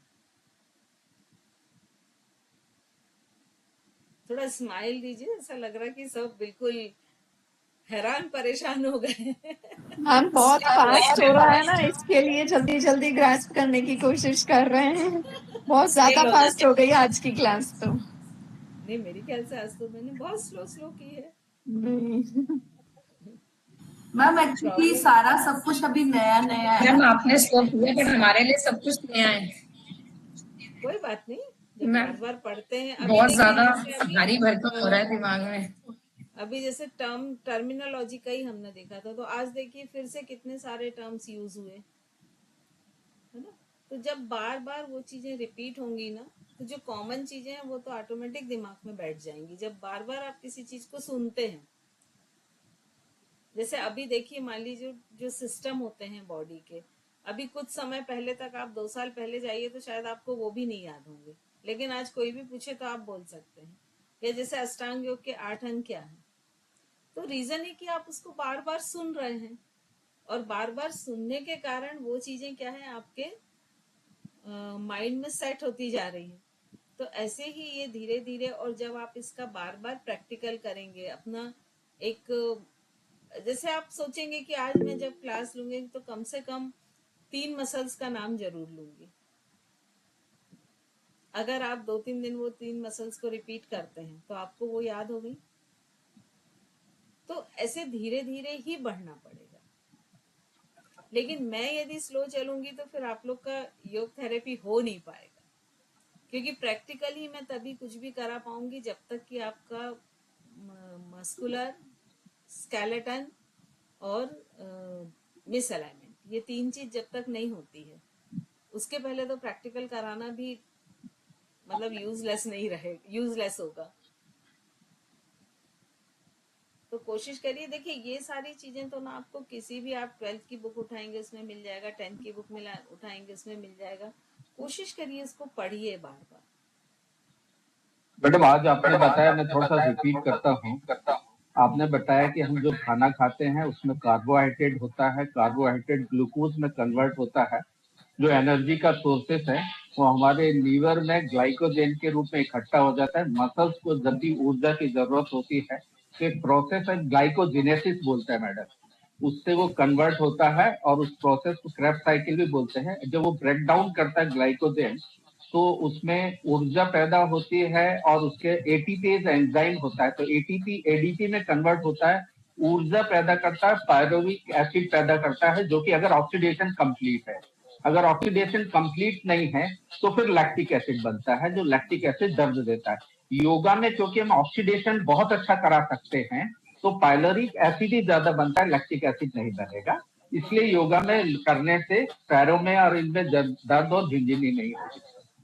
ये वाला साइकिल आपने बताया मैडम। लेकिन एक एक्चुअली ये क्वेश्चन चीज है समझ कि आ गई, ये चीज भैया ने जो बताई ये चीज प्रॉपर समझ आ गई है। मैडम, इसके लिए एक चीज और था कि जो लैक्टोजेन है वो स्टोरेज ग्लूकोज का वो है, सोर्स ऑफ एनर्जी है मैडम। एक्चुअली जो ब्लड से जाता है वो सारा ग्लूकोज इंसुलिन के थ्रू सेल्स में जाता है, फिर वहां पर माइट्रोकॉन्ड्रिया में जाके, जो कि पावर हाउस कहलाता है, पावर हाउस में ब्रेक डाउन होता है, क्रेब्स साइकिल, यही एटीपीज एंजाइम की उपस्थिति में एडीपी में कन्वर्ट होता है और एनर्जी होता है, वो बॉडी को मिलता है। ग्लाइकोजेन जब ग्लूकोज नहीं है, जब ग्लाइकोजेन उपयोग होता है उसको ग्लाइकोनियोजेनेसिस बोलते हैं मैडम। तो एक वो प्रोसेस नियोजेनेसिस मैडम। सॉरी, मैं स्टार्ट में मैं ट्रेवल कर रहा था मैडम, मैं अभी लेट आया, इसकी पूरा मैंने सुना नहीं, और बाहर हूँ, आउट ऑफ स्टेशन जबलपुर में हूँ, लेकिन जितना मैंने सुना मैंने उसको बताया मैडम। नहीं, वेरी गुड। एक्चुअली कुछ कुछ टर्मिनोलॉजी मैंने कम की है, जी क्योंकि जितना इजी बता सके, क्या जो जिनका साइंस बेस है उनके लिए तो वो इजी हो जाता है, जी। लेकिन है ना, बाकी इसीलिए मैंने थोड़ी सी इसमें टर्मिनोलॉजी कम करके साधारण सी, क्योंकि देखिए बिल्कुल इनको बिल्कुल। कोई एग्जाम नहीं देना है, या कोई इनसे ये नहीं पूछ रहा है कि भाई इसको क्या कहते हैं। जी इनको तो खुद का नॉलेज चाहिए कि मुझे जी। ये नॉलेज होना चाहिए, तो उस सेंस में मैं ये चीज बता रही हूँ। बाकी आपने बहुत अच्छा बताया, थैंक यू भैया। अरे श्वेता। मैम, बहुत अच्छा था। बस यही कि हम 1-2 बार उसको रिकॉर्डिंग को देखेंगे तो ज्यादा अच्छे से और समझ आ जाएगा। और मैम, मैं ये पूछ रही थी कि जो ये ऑटो इम्यून डिसीज होती है, तो ये ब्रेन से रिलेटेड होती है क्या? इनका कुछ ब्रेन से कनेक्शन होता है? एक्चुअली ऑटो इम्यून डिजीज यही होती है कि जो इम्यूनिटी सिस्टम होता है हमारी बॉडी का, या जिसको हम रोग प्रतिरोधात्मक क्षमता बोलते हैं, इसमें ना एक सेंस होता है। जैसे हमारे बॉडी के जितने सेल्स है ना, हर में एक इंटेलिजेंस है ना, वो हर की अपनी बुद्धि भी है। तो ऐसे ही जो ऑटो इम्यून सिस्टम होता है, तो इसमें एक सेंस होता है कि ये जो सेल्स हैं ये हमारी बॉडी के लिए हार्मफुल हैं। तो ये क्या करती हैं कि उस सेल्स को खा जाती हैं और उनको नष्ट कर देती हैं, कि जिससे वो हमारी बॉडी को किसी भी तरह की हानि ना पहुंचाए। फॉर एग्जाम्पल, जैसे अगर हम देखें तो मान लीजिए कफ कोल्ड का जो वायरस है वो हमारे सब में, सबकी बॉडी में है, लगभग सभी टाइप के वायरस हैं। लेकिन यदि पानी में हम लोग मान लीजिए 10 लोग भीगते हैं तो हो सकता है 2 को ही कफ कोल्ड हो, बाकी 8 को ना हो। तो उसका रीजन ये होता है कि वो 8 का इम्यून सिस्टम थोड़ा स्ट्रांग है कंपैरेटिवली उन 2 के, ठीक है। और इम्यून सिस्टम कब स्ट्रांग है, कि जब कफ कोल्ड शुरू होने वाले वायरस इंक्रीज होना शुरू हुए, फेवरेबल कंडीशन मिली उनको, आप भीगे तो वो फलने फूलने लगे, तो ऑटो इम्यून सिस्टम स्ट्रांग हुआ और उसको ये सेंस आ गया कि नहीं, ये जो सेल है ये हानिकारक है, और उनने उनको डिस्ट्रॉय करना शुरू कर दिया। तो ये तो प्रोसीजर है। अब दिक्कत क्या होती है कि जब ऑटो इम्यून सिस्टम का ये सेंस खत्म हो जाता है कि वो आइडेंटिफाई कर पाए कि ये हार्मफुल सेल्स हैं और ये हेल्दी है, और वो हेल्दी सेल को भी डिस्ट्रॉय करने लगे, तब ऑटो इम्यून डिजीज है ना। तो उसमें क्या होता है, प्रॉब्लम ये होती है कि कई बार ऐसा होता है कि वो जैसे जो मसल्स के हेल्दी टिश्यूज हैं, हेल्दी सेल्स हैं, उनको भी डिस्ट्रॉय कर देता है। तो अगर किसी एक जगह वो लगातार डिस्ट्रॉय करता जाएगा तो वो मसल्स वीक होती जाएंगी, उनकी स्ट्रेंथ कम होगी, उनकी फ्लेक्सिबिलिटी कम होगी, ठीक है। मैडम आपने जैसे, मैं पूछ लूं मैम? जी हाँ, बोलिए। मैडम आपने पूछा कि जैसे कोर मसल्स के जो अलग अलग बेल्ट हैं, कोर उनको चेक करने के लिए दोनों पैरों को उठा के अपन चेक कर सकते हैं। तो क्या ये द्विपाद उत्तान आसन, विपरीत करणी आसन इस टाइप में अपन करके चेक कर सकते हैं कि कैसा करेंगे? उत्तान पादासन होता है ना, लेट के जो हम करते हैं। हाँ, द्विपाद उत्तान आसन, एक पाद हाँ, उत्तान आसन, या बस विपरीत करणी में भी विपरीत करनी में एक बार आप परपेंडिकुलर ले गए ना तो आपके एब्डोमिनल मसल्स पर वेट नहीं रहता। ये अपन बात कर रहे हैं 45 डिग्री तक, 45 डिग्री तक, ठीक है। फ्लोर के 10 to 45 डिग्री लेग्स की पोजीशन, या है ना। जैसे 10 डिग्री पर होल्ड कराया, फिर 30 पर कराया, फिर 45 पर कराया, तो उससे जी आपको समझ में आ जाएगा। सबसे टफ होता है 10 डिग्री पर, जी बिल्कुल। है ना। जैसे ही आप 90 डिग्री पर जाते हैं ना तो आप रिलैक्स हो जाते हैं। चलिए साक्षी जी, हैंड रेस करते जाएं। मैम ये पूछ रही थी, जैसे ये जो एब्डोमिनल मसल्स वॉल होती है, जो वॉल एब्डोमिनल की वॉल होती है, तो ये 4 लेयर्स होती हैं इसमें? जो कोर मसल्स होते हैं वो 4 लेयर्स में डिवाइड होते हैं? 4 लेयर से मिलके। तो मैम नेम तो इनके सेम ही, अंदर 4 वॉल्स होते हैं, तो मैम इनका इफेक्ट जो होता है तो वो अलग अलग इनके ट्रीटमेंट स्टाइल होते हैं, या अलग अलग इनके इफेक्ट्स होते हैं? जैसे कहीं पे किस मसल में कहाँ पे इफेक्ट आ रहा है, देखिए, या कैसे आ रहा है? पेट जो आपका हिस्सा है ना, उसके आसपास कोई भी बोन का सपोर्ट नहीं है। आप बताइए, स्केलेटन सभी ने देखा होगा, जैसे ही रिब केज के नीचे आते हैं तो सिर्फ वो 5 लंबर बोन दिखती हैं जो पीठ पर रीढ़ की हड्डी की होती है, आसपास कोई भी बोन नहीं है। तो फिर उसको सपोर्ट कहाँ मिलेगा? मेन चीजें तो सब उसी में, विसरल ऑर्गन तो उसी में है, तो उनका भी तो अपना वजन होगा ना। जैसे स्टमक है, स्टमक का एक अपना वजन होगा। फिर आपने मान लीजिए 2 गिलास पानी पी लिया, या मान लीजिए आपने लंच कर लिया, तो उसका भी अपना वेट होगा। तो अगर कोर मसल्स पूरे स्ट्रांग नहीं होंगे तो वो कैसे उसको सहन कर पाएगा? और ग्रेविटी के कारण सब चीजें नीचे खिंच रही हैं, है ना। अब जैसे यूरिनरी ब्लैडर है, उसमें अगर मान लीजिए 7 ml यूरिन स्टोर हो गई, उसका भी अपना वेट होगा। लीवर में ग्लाइकोजन स्टोर हुआ, उसका भी अपना होगा। एंडोक्राइन ग्लैंड्स में हार्मोन सीक्रेट हो रहा है, तो वो भी कुछ कुछ मात्रा में स्टोर है।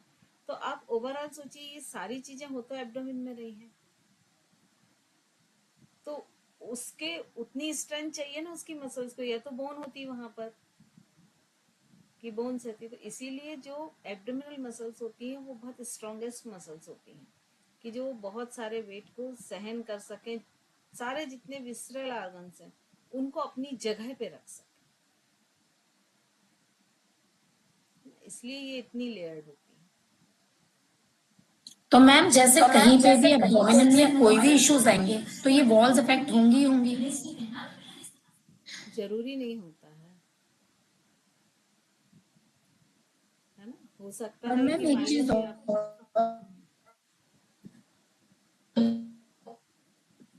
साक्षी जी आपकी वॉइस नहीं आ रही है, आप थोड़ा सा रुक के पूछ लीजिएगा। जब तक हम कोशिश करें एक बार में एक ही क्वेश्चन पूछें जिससे सभी को मौका मिल सके, है ना श्वेता जी।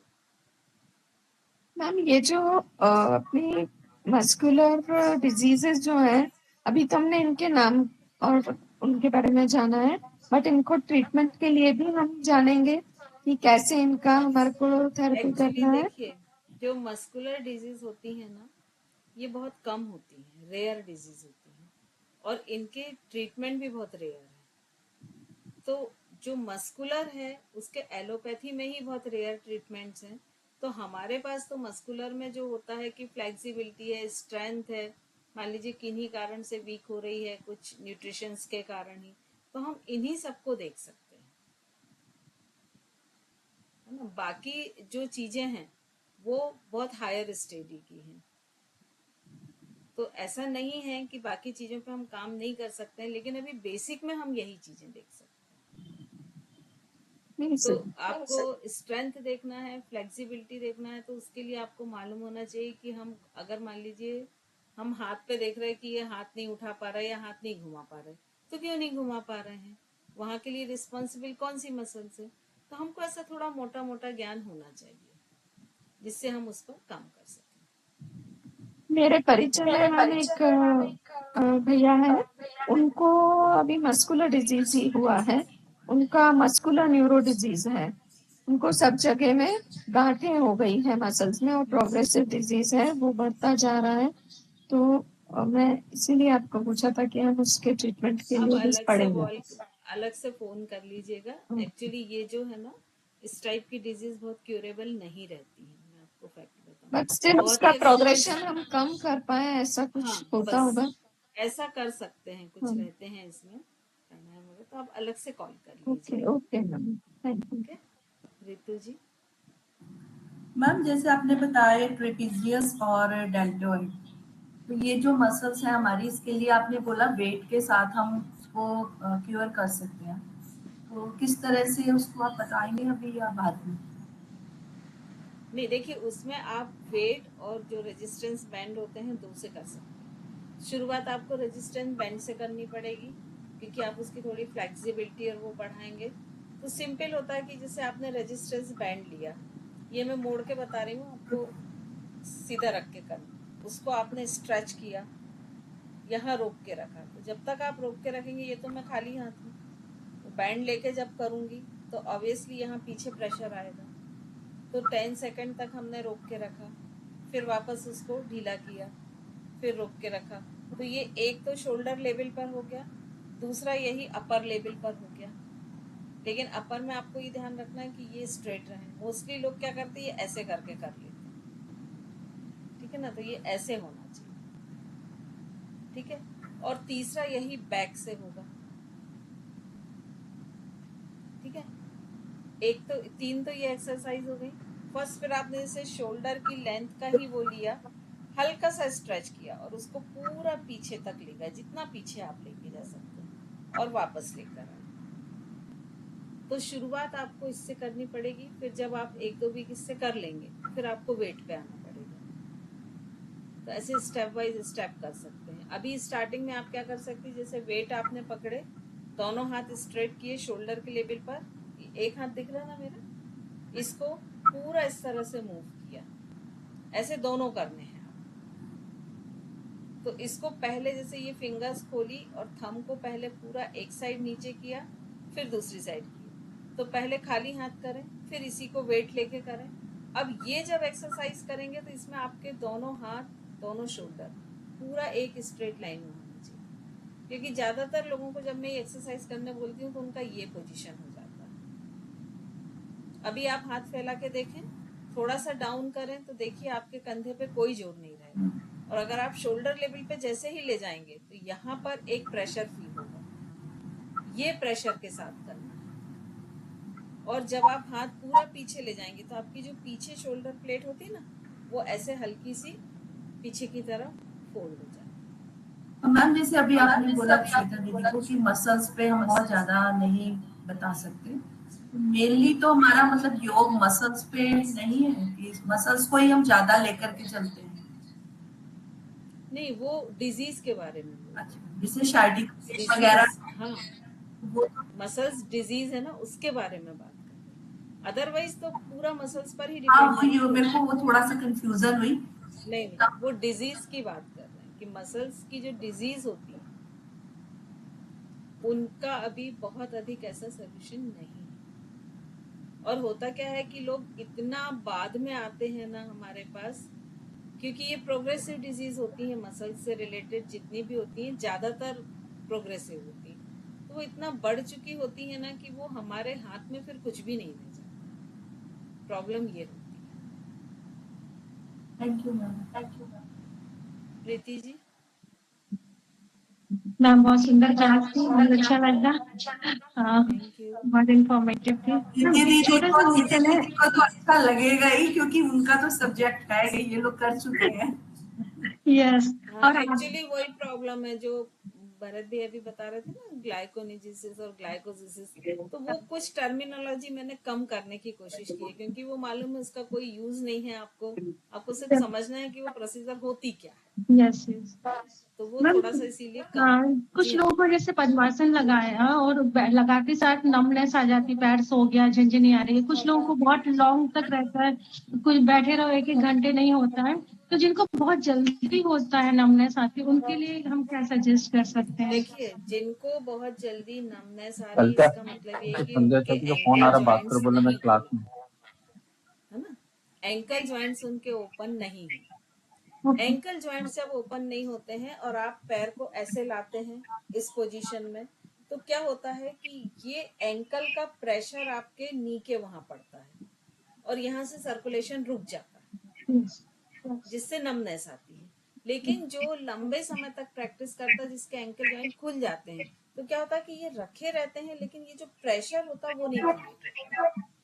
तो इस कारण से वो क्या होता है कि लंबे समय तक फिर बैठे रहेंगे ना, तो भी उनका वो जो है, कहीं भी उनको ऐसा नहीं लगेगा कि पैर सो रहा है या नमनेस आ रही है, वो चीजें नहीं लगेंगी। तो ये डिपेंड करता है प्रैक्टिस पर, है ना। और इसीलिए ऐसा बोलते हैं कि जितनी प्रैक्टिस होगी ना, जैसे जब हम लोग जज करते हैं, है ना, तो जजिंग में तुरंत पकड़ में आ जाता है कि ये पूरा लंबा प्रैक्टिस करता है या शॉर्ट टाइम प्रैक्टिस है। जब होल्ड करना रहता है ना, तो उसमें आपको तुरंत पता चल जाता है। तो वही चीज पद्मासन में, यदि उसके knee joint, ankle joint open है, तो वो लंबे समय तक बैठ पाएगा, कोई दिक्कत नहीं होगी, क्योंकि वो ज्वाइंट उसको प्रेस नहीं कर रहे हैं किसी जगह को। और वहां की प्रेस करेंगे तो वहां की, जैसे आप चेयर पे बैठते हैं और मान लीजिए आपके पैर जमीन तक नहीं जा रहे हैं, चेयर ऊंची है, तो क्या होगा, नी के ऊपर जो थाई के पीछे वाला वहां दबता रहेगा, और थोड़ी देर में देखना आपको जो नीचे वाले पैर है वहां पर अनकंफर्टेबल फील होने लगेगा। लेकिन यदि आपके पैर जमीन से टिक रहे हैं या आप वहां एक स्टूल रख लेते हैं, तो वो चीज नहीं होगी। ठीक है, थैंक यू। चलिए, सभी के क्वेश्चन हो गए हैं आई थिंक। मैम मेरा एक ऐसे छोटा सा जेनरिक क्वेश्चन है। मतलब जैसे हम योग करते हैं तो ऑब्वियस है हमको बहुत अच्छा लगता है, फ्रेशनेस फील होती है, और दूसरी एक्सरसाइज जो होती है उनमें हमको थोड़ी थकावट महसूस होती है, कि जैसे अभी हमने बात करी कि लैक्टिक एसिड बनता है मसल्स में, तो उसमें प्रॉब्लम क्या है? मतलब एक तरह से ये भी कहा जाता है ना कि थोड़ा थकना अच्छा होता है शरीर के लिए। देखिए, लैक्टिक एसिड बनना एक अच्छी चीज है, क्योंकि अगर आप वो लैक्टिक एसिड नहीं बनेगा, आपको वो फटिग, मसल्स फटिग नहीं होगी, तो आप तो फिर वो काम करते ही जाएंगे।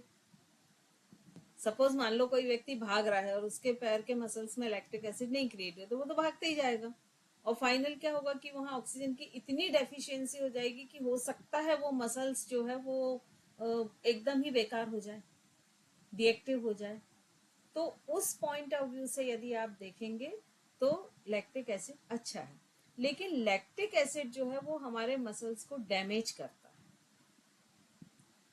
उनको हानि पहुंचाता है। तो वो यदि लंबे समय तक लगातार बना रहता है तो वो हमारे लिए हार्मफुल है।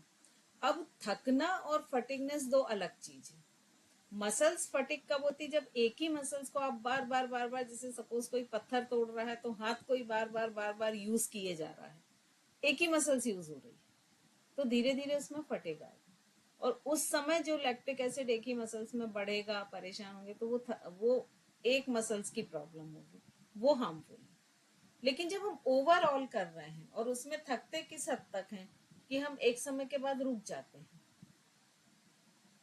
थकते मतलब ऐसा नहीं थकते कि किसी एक ही मसल्स को हम बार बार बार बार, ओवरऑल मसल्स पे काम करते हैं बॉडी के, है ना। तो वो जो थकान है उसमें लैक्टिक एसिड उस अपने लेवल से हाई नहीं होता है, डेंजर लेवल से, ठीक है।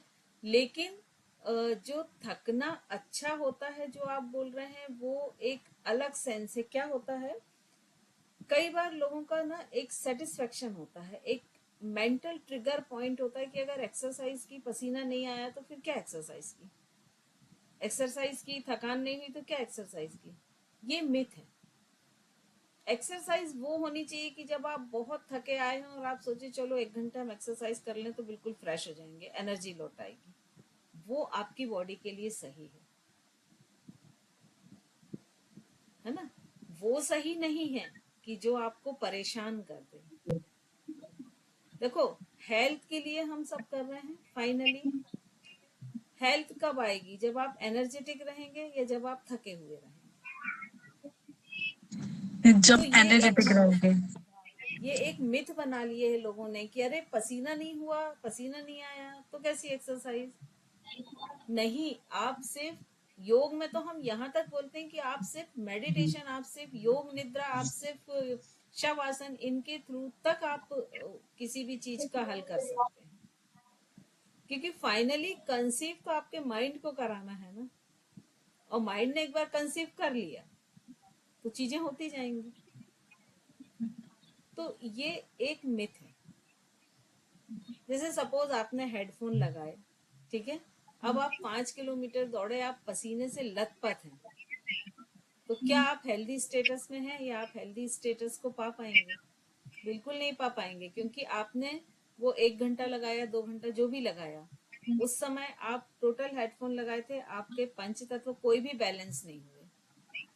आपने सिर्फ काम क्या किया, अपने पसीने को बहाया, अपने मसल्स को एक्स्ट्रा लोड दिया, है ना। तो ये मिथ है जो कि अब है तो उसके लिए कुछ कह नहीं सकते हैं, लेकिन सच्चाई तो ये है कि चीज वो होनी चाहिए जो आपके एनर्जी को बनाए, आपके हैप्पी इंडेक्स को बढ़ाए, आपको सेटिस्फेक्शन दे, है ना, आपके ब्रेन, आपकी बॉडी को एक पीसफुल स्टेट में ले जाए। मुझे एक बात बताइए, यदि माइंड और बॉडी पीसफुल किसी अदर एक्टिविटीज में होती तो क्यों जिम में म्यूजिक की जरूरत होती है? क्यों एरोबिक आप बिना म्यूजिक के करके देखिए। एक्चुअली ये एक तरह के एडिक्शन है। जैसे होता ना कि भाई एक एक सिगरेट का कश लगा लिया थोड़ी देर को तो सब कुछ भूल गए। वो 1 घंटे तेज म्यूजिक में हम कोई विचार हावी नहीं होने दे पा रहे और हम कर रहे हैं। आप सेल्फ नहीं कर रहे हैं, आप एडिक्ट होके कर रहे हैं। लेकिन योग सेल्फ की तरफ लेके जाता है, आपको इनर से जोड़ता है। आप उतनी देर इनर से कनेक्ट नहीं रहे,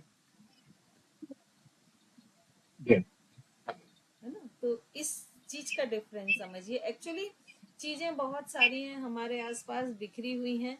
बेहतर ये है कि हम एक जो होता ना कि वो भेड़ चाल ना चल के हम अपना दिमाग लगाएं कि हमको क्या करना, हमारे लिए क्या बेस्ट है ना। जैसे एक एग्जांपल मैं आपको देती हूँ। मेरी एक पेशेंट है, नी मतलब नी की उनको माइनर सी प्रॉब्लम है, बट उन्होंने करना शुरू कर दिया। अब वो नेचुरोपैथी के पास गए, उनको डायबिटीज की भी प्रॉब्लम है, ठीक है। अब वो नेचुरोपैथी वाले तो कहते हैं कि आपको जितने फ्रूट्स खाने खाइए, डायबिटीज में कोई दिक्कत नहीं होगी, ठीक है। अब वो फर्स्ट दिन जब उनका अपना वो डाइट का वो लेके आई, तो उसमें जो है, उसमें था कि लगभग 750 ग्राम उनको 12 बजे तक फ्रूट्स खाने हैं कोई भी। तो मैंने उनको पहले दिन ही बोला, हमने कहा आप ये बिल्कुल मत करिए, आपकी शुगर बढ़ जाएगी। आप जो 2 पीस कुछ खाते हैं उसकी जगह आप 750 ग्राम कर देंगे, और वो भी अचानक, तो वो तो दिक्कत होनी है, क्योंकि बॉडी उसकी यूज टू ही नहीं है। तो बोले अरे नहीं नहीं कर लेंगे। फाइनली हुआ क्या, पहले दिन उन्होंने खाया, दूसरे दिन उन्होंने खाया, उनकी शुगर एक्सट्रीम बढ़ गई और फिर उनको बंद करने लगे। तो फाइनली जैसे आज वो नहीं, आप सही बोल रहे थे, मैं वैसे ही करूंगी। मैंने उनको बोला आप बाकी चीजों को फॉलो करिए, लेकिन डाइट में आप अपनी बॉडी की सुनिए कि आपकी बॉडी की क्या डिमांड है।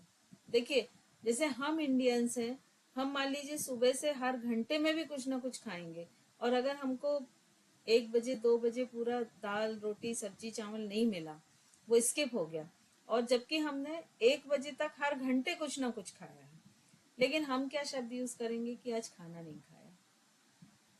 तो हमारे ट्रिगर पॉइंट वो बने हुए हैं। लेकिन अगर आप फॉरेन में जाएंगे तो वो 1 प्लेट बॉयल वेजिटेबल भी खा लेंगे तो वो उनके लिए खाना हो गया। तो हमें अपने ट्रिगर पॉइंट्स को भी सेटिस्फाई करना पड़ेगा ना। तो वो सब देखते हुए डाइट में अपने आप को बाउंडेड करना चाहिए, कि हर बॉडी अलग होती है, हर माइंड अलग होता है। तो अपने देखें और अपनी बॉडी के हिसाब से काम करें, क्योंकि आपकी बॉडी आपको खुद बताती है, यदि आप अंदर से जुड़ के सुने कि आपको क्या करना है क्या नहीं करना है। मतलब जैसे 2 शब्द हैं, कैपेबिलिटी और कैपेसिटी। कैपेबिलिटी मीन्स मैं उठकट आसन लगा सकता हूँ, मेरी मसल्स की फ्लेक्सिबिलिटी के ऊपर डिपेंड करता है। और उत्कट आसन में कितनी देर लगा सकता हूँ, 3 मिनट, ये मेरी कैपेसिटी है, ये मेरी मसल्स की स्ट्रेंथ के ऊपर है। अब स्ट्रेंथ को अगर बढ़ाते हैं किसी की, पेशेंट की, तो उसका मसल्स में ब्रेक डाउन आएगा, उसका लैक्टिक एसिड बढ़ता है। तो स्ट्रेंथ बढ़ाने के लिए, मसल्स के लिए प्रैक्टिस से फ्लेक्सिबिलिटी तो बढ़ रही है, लेकिन उसकी कैपेसिटी मतलब स्ट्रेंथ जो है कि वो एक लंबे समय तक उत्कट आसन लगा सके, या कोई भी अपन उसको वर्क देते हैं तो कर सके। तो इसके लिए क्या करें विदाउट लैक्टिक एसिड और इस टाइप का प्रॉब्लम ना? ब्रीदिंग के साथ एक्सरसाइज करना। यदि आप एक्सरसाइज जब वो होल्ड करता है उसमें थोड़ा सा ब्रीदिंग अमाउंट बढ़ा देंगे स्टार्टिंग के लिए। हाँ, स्टार्टिंग के लिए, ऐसा नहीं कि हमेशा वो उसी पे रहे, क्योंकि धीरे धीरे तो उसकी स्ट्रेंथ बढ़ेगी ना फिर। तो स्टार्टिंग में यदि आप ब्रीदिंग उसकी बढ़ा देंगे कि वो धीरे धीरे डीप इनहेल नॉस्ट्रिल से करे और लिप्स को राउंडेड करते हुए एक्सहेल करे, स्लोली, फास्ट नहीं करना, तो वो किसी भी आसन में उसका holding time. Thank you madam. मेरा वीडियो ऑन नहीं है क्योंकि मेरा हो नहीं पा रहा है मोबाइल पे, सॉरी। कोई बात नहीं, उसमें लग नहीं पा रहा है वीडियो, मैं बगैर उसके क्वेश्चन पूछा है। हाँ, कोई बात नहीं भैया। तो ये स्टार्टिंग में करें, फिर धीरे धीरे उनको नॉर्मल ब्रीदिंग पे लाएं, तो आपका ये जो प्रॉब्लम है ये सॉल्व हो जाएगा। प्रीति जी।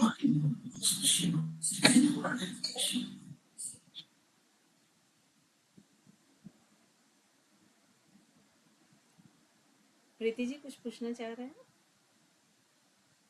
नहीं नहीं मैम, शायद मेरा हैंड रेज रह गया क्या? सॉरी। कोई बात। चलिए मैम पूछूंगी थी मैम, जैसे मेरी फ्रेंड ही है, वो बहुत जिम करती है, तो वो कहती है मैं अपनी ना एनर्जी को रिलीज करने के लिए करती हूँ, तो बट उसके इतने इश्यूज, कभी कभी इतने इश्यूज हो जाते हैं, कभी उसके मसल्स में, पैरों में दर्द होने लग जाता है, कभी उसके पेट में इन्फेक्शन हो जाता है, कभी उसके बैक एक हो जाता है। तो मैम ये सब क्या इस चीज के इफेक्ट्स हैं? देखिए एक चीज हिंदू शास्त्रों में, सभी धर्मों में बहुत स्पष्टली कहा गया है, अति सर्वत्र वर्जते। आप यदि अमृत को भी अति में ले लेंगे तो वो आपके लिए नुकसानदायक हो जाएगा। तो बैलेंस शब्द ही इसीलिए यूज किया जाता है ना। और ये कुछ भी नहीं, ये सिर्फ एक एडिक्शन हो जाता है, और 100% उसके जॉइंट पे, उसके मसल्स पे इफेक्ट आएगा। बहुत ज्यादा करेंगे, जितना लैक्टिक एसिड बनेगा उतना वो मसल्स को डैमेज करेगा, वीक करेगा, तो वो सारी चीजें होंगी ही। तो कोई भी चीज, जैसे योग को भी क्या बोला गया है कि अगर एक हफ्ते में आप 3 से 5 घंटे योग कर लेते हैं तो आपके लिए वो सफिशिएंट है।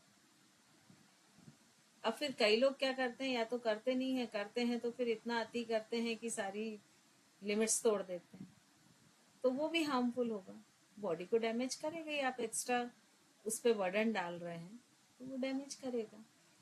तो चाहे डाइट हो, चाहे एक्सरसाइज हो, जो भी चीज हो, आचार विचार आहार, ये सारी चीजें, एक्सरसाइज, ये सब बैलेंस होना चाहिए। मतलब कई लोग जहाँ भी पावर योगा कराते हैं, तो अब जैसे एक फ्रेंड है वो कर रही है, वो कह रही तोड़ देते हैं वो बिल्कुल, तो मैम वो पावर योगा भी बिल्कुल मतलब बेकार है करना। नहीं, पावर योग बहुत अच्छी चीज है। पावर योग से क्या समझते हैं? पावर योग का ये मतलब नहीं होता कि कोई चीज बहुत फास्ट कर रहे हैं। पावर स्लो बहुत स्लो किया जाता है और हर आसन में 30 सेकंड से 1 मिनट होल्ड किया जाता है पावर योग में। अब दिक्कत ये होती है कि आजकल रिजल्ट जल्दी देने के चक्कर में कि एक हफ्ते में 5 kg कम कर दिया, एक महीने में 10 kg कम कर दिया, वो क्या करते हैं कि पहले पावर योग करना है। मान लो किसी को 8th में एडमिशन लेना है तो उसको कम से कम 5th तो पास होना चाहिए ना। डायरेक्ट आपने 8th में एडमिशन दे दिया तो एक्स्ट्रा बर्डन तो होगा ही।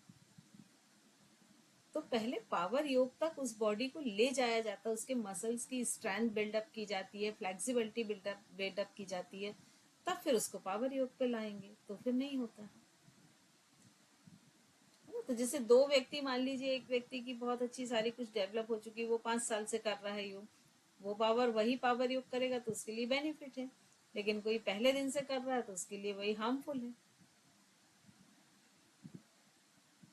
ठीक है, thank you ma'am. Ma'am ma'am वैसे देखा जाए तो किसी भी पोज को 1 मिनट करना मतलब अच्छा माना जाता है, कोई भी नॉर्मल व्यक्ति अगर करे, लेकिन लोग ऐसा कहते हैं कि 3 मिनट होल्डिंग पावर होनी चाहिए या इससे ज्यादा होनी चाहिए, तो ये कितना जरूरी है, क्यों बोलते हैं ऐसा लोग? अकॉर्डिंग टू योग जो है वो ऐसा बोलते हैं कि जब, जैसे आप बुक्स पढ़ते हैं तो उसमें लिखा रहता है ना कि ये आसन करने से ये बेनिफिट होते हैं या ये लॉसेस होते हैं, तो वो ऐसा माना जाता है कि 30 सेकेंड जब आप होल्ड करते हैं तो 30 सेकेंड के बाद वो बेनिफिट मिलने शुरू होते हैं, लेकिन डे फर्स्ट आप 30 सेकेंड होल्ड नहीं कर सकते। तो किसी भी आसन तक ले जाने के लिए पहले प्रिपरेटरी पोजेस पे काम करेंगे आप, फिर कुछ डायनामिक एक्सरसाइज पे काम करेंगे, फिर 10 सेकेंड होल्ड कराएंगे, फिर 15, फिर 20, ऐसा करके। और 3 मिनट एक बहुत अच्छा टाइम माना जाता है उसके कंप्लीट बेनिफिट लेने के लिए। और अगर आप 3 घंटे होल्ड करते हैं उस आसन में तो ये माना जाता है कि वो आसन आपको सिद्ध हो गया। ठीक है, ठीक है मैम, थैंक यू मैम। अपने वाला भी मतलब काफी क्लैरिटी हो गई, वो लैक्टिक एसिड वाला ना वो क्वेश्चन। हाँ, वो योग के लिए बहुत उपयोगी है ना। उसकी मैं कोशिश करूंगी कि एक स्लाइड बना के भी आप लोग को उसमें ऐड ऑन कर दूं, फिर उसको डालूंगी तो वो भी क्लियर हो जाएगा। ठीक है ma'am, thank you ma'am. Next class में मिलते हैं। मैम इसकी रिकॉर्डिंग नेक्स्ट वीक तक आप, क्योंकि मैं आज बिल्कुल नहीं सुन पाई हूँ, आज बेटी परेशान कर रही थी। देखिए, इसमें थोड़ा सा मैंने डिटेल में लिया है, लेकिन इसी तरह के वीडियो ऑलरेडी अवेलेबल हैं, है ना। अगर आप देखेंगे तो उसमें ऑलरेडी हैं अवेलेबल। हम जो डिस्कशन हो रहा था अगर उसकी भी रिकॉर्डिंग मिल जाए, वो भी नहीं अच्छे से समझ पाई। कोई बात नहीं, इसकी भले ही थोड़े से दिन में आएगी, लेकिन हम कर देंगे, रिकॉर्डिंग डाल ठीक है। देंगे।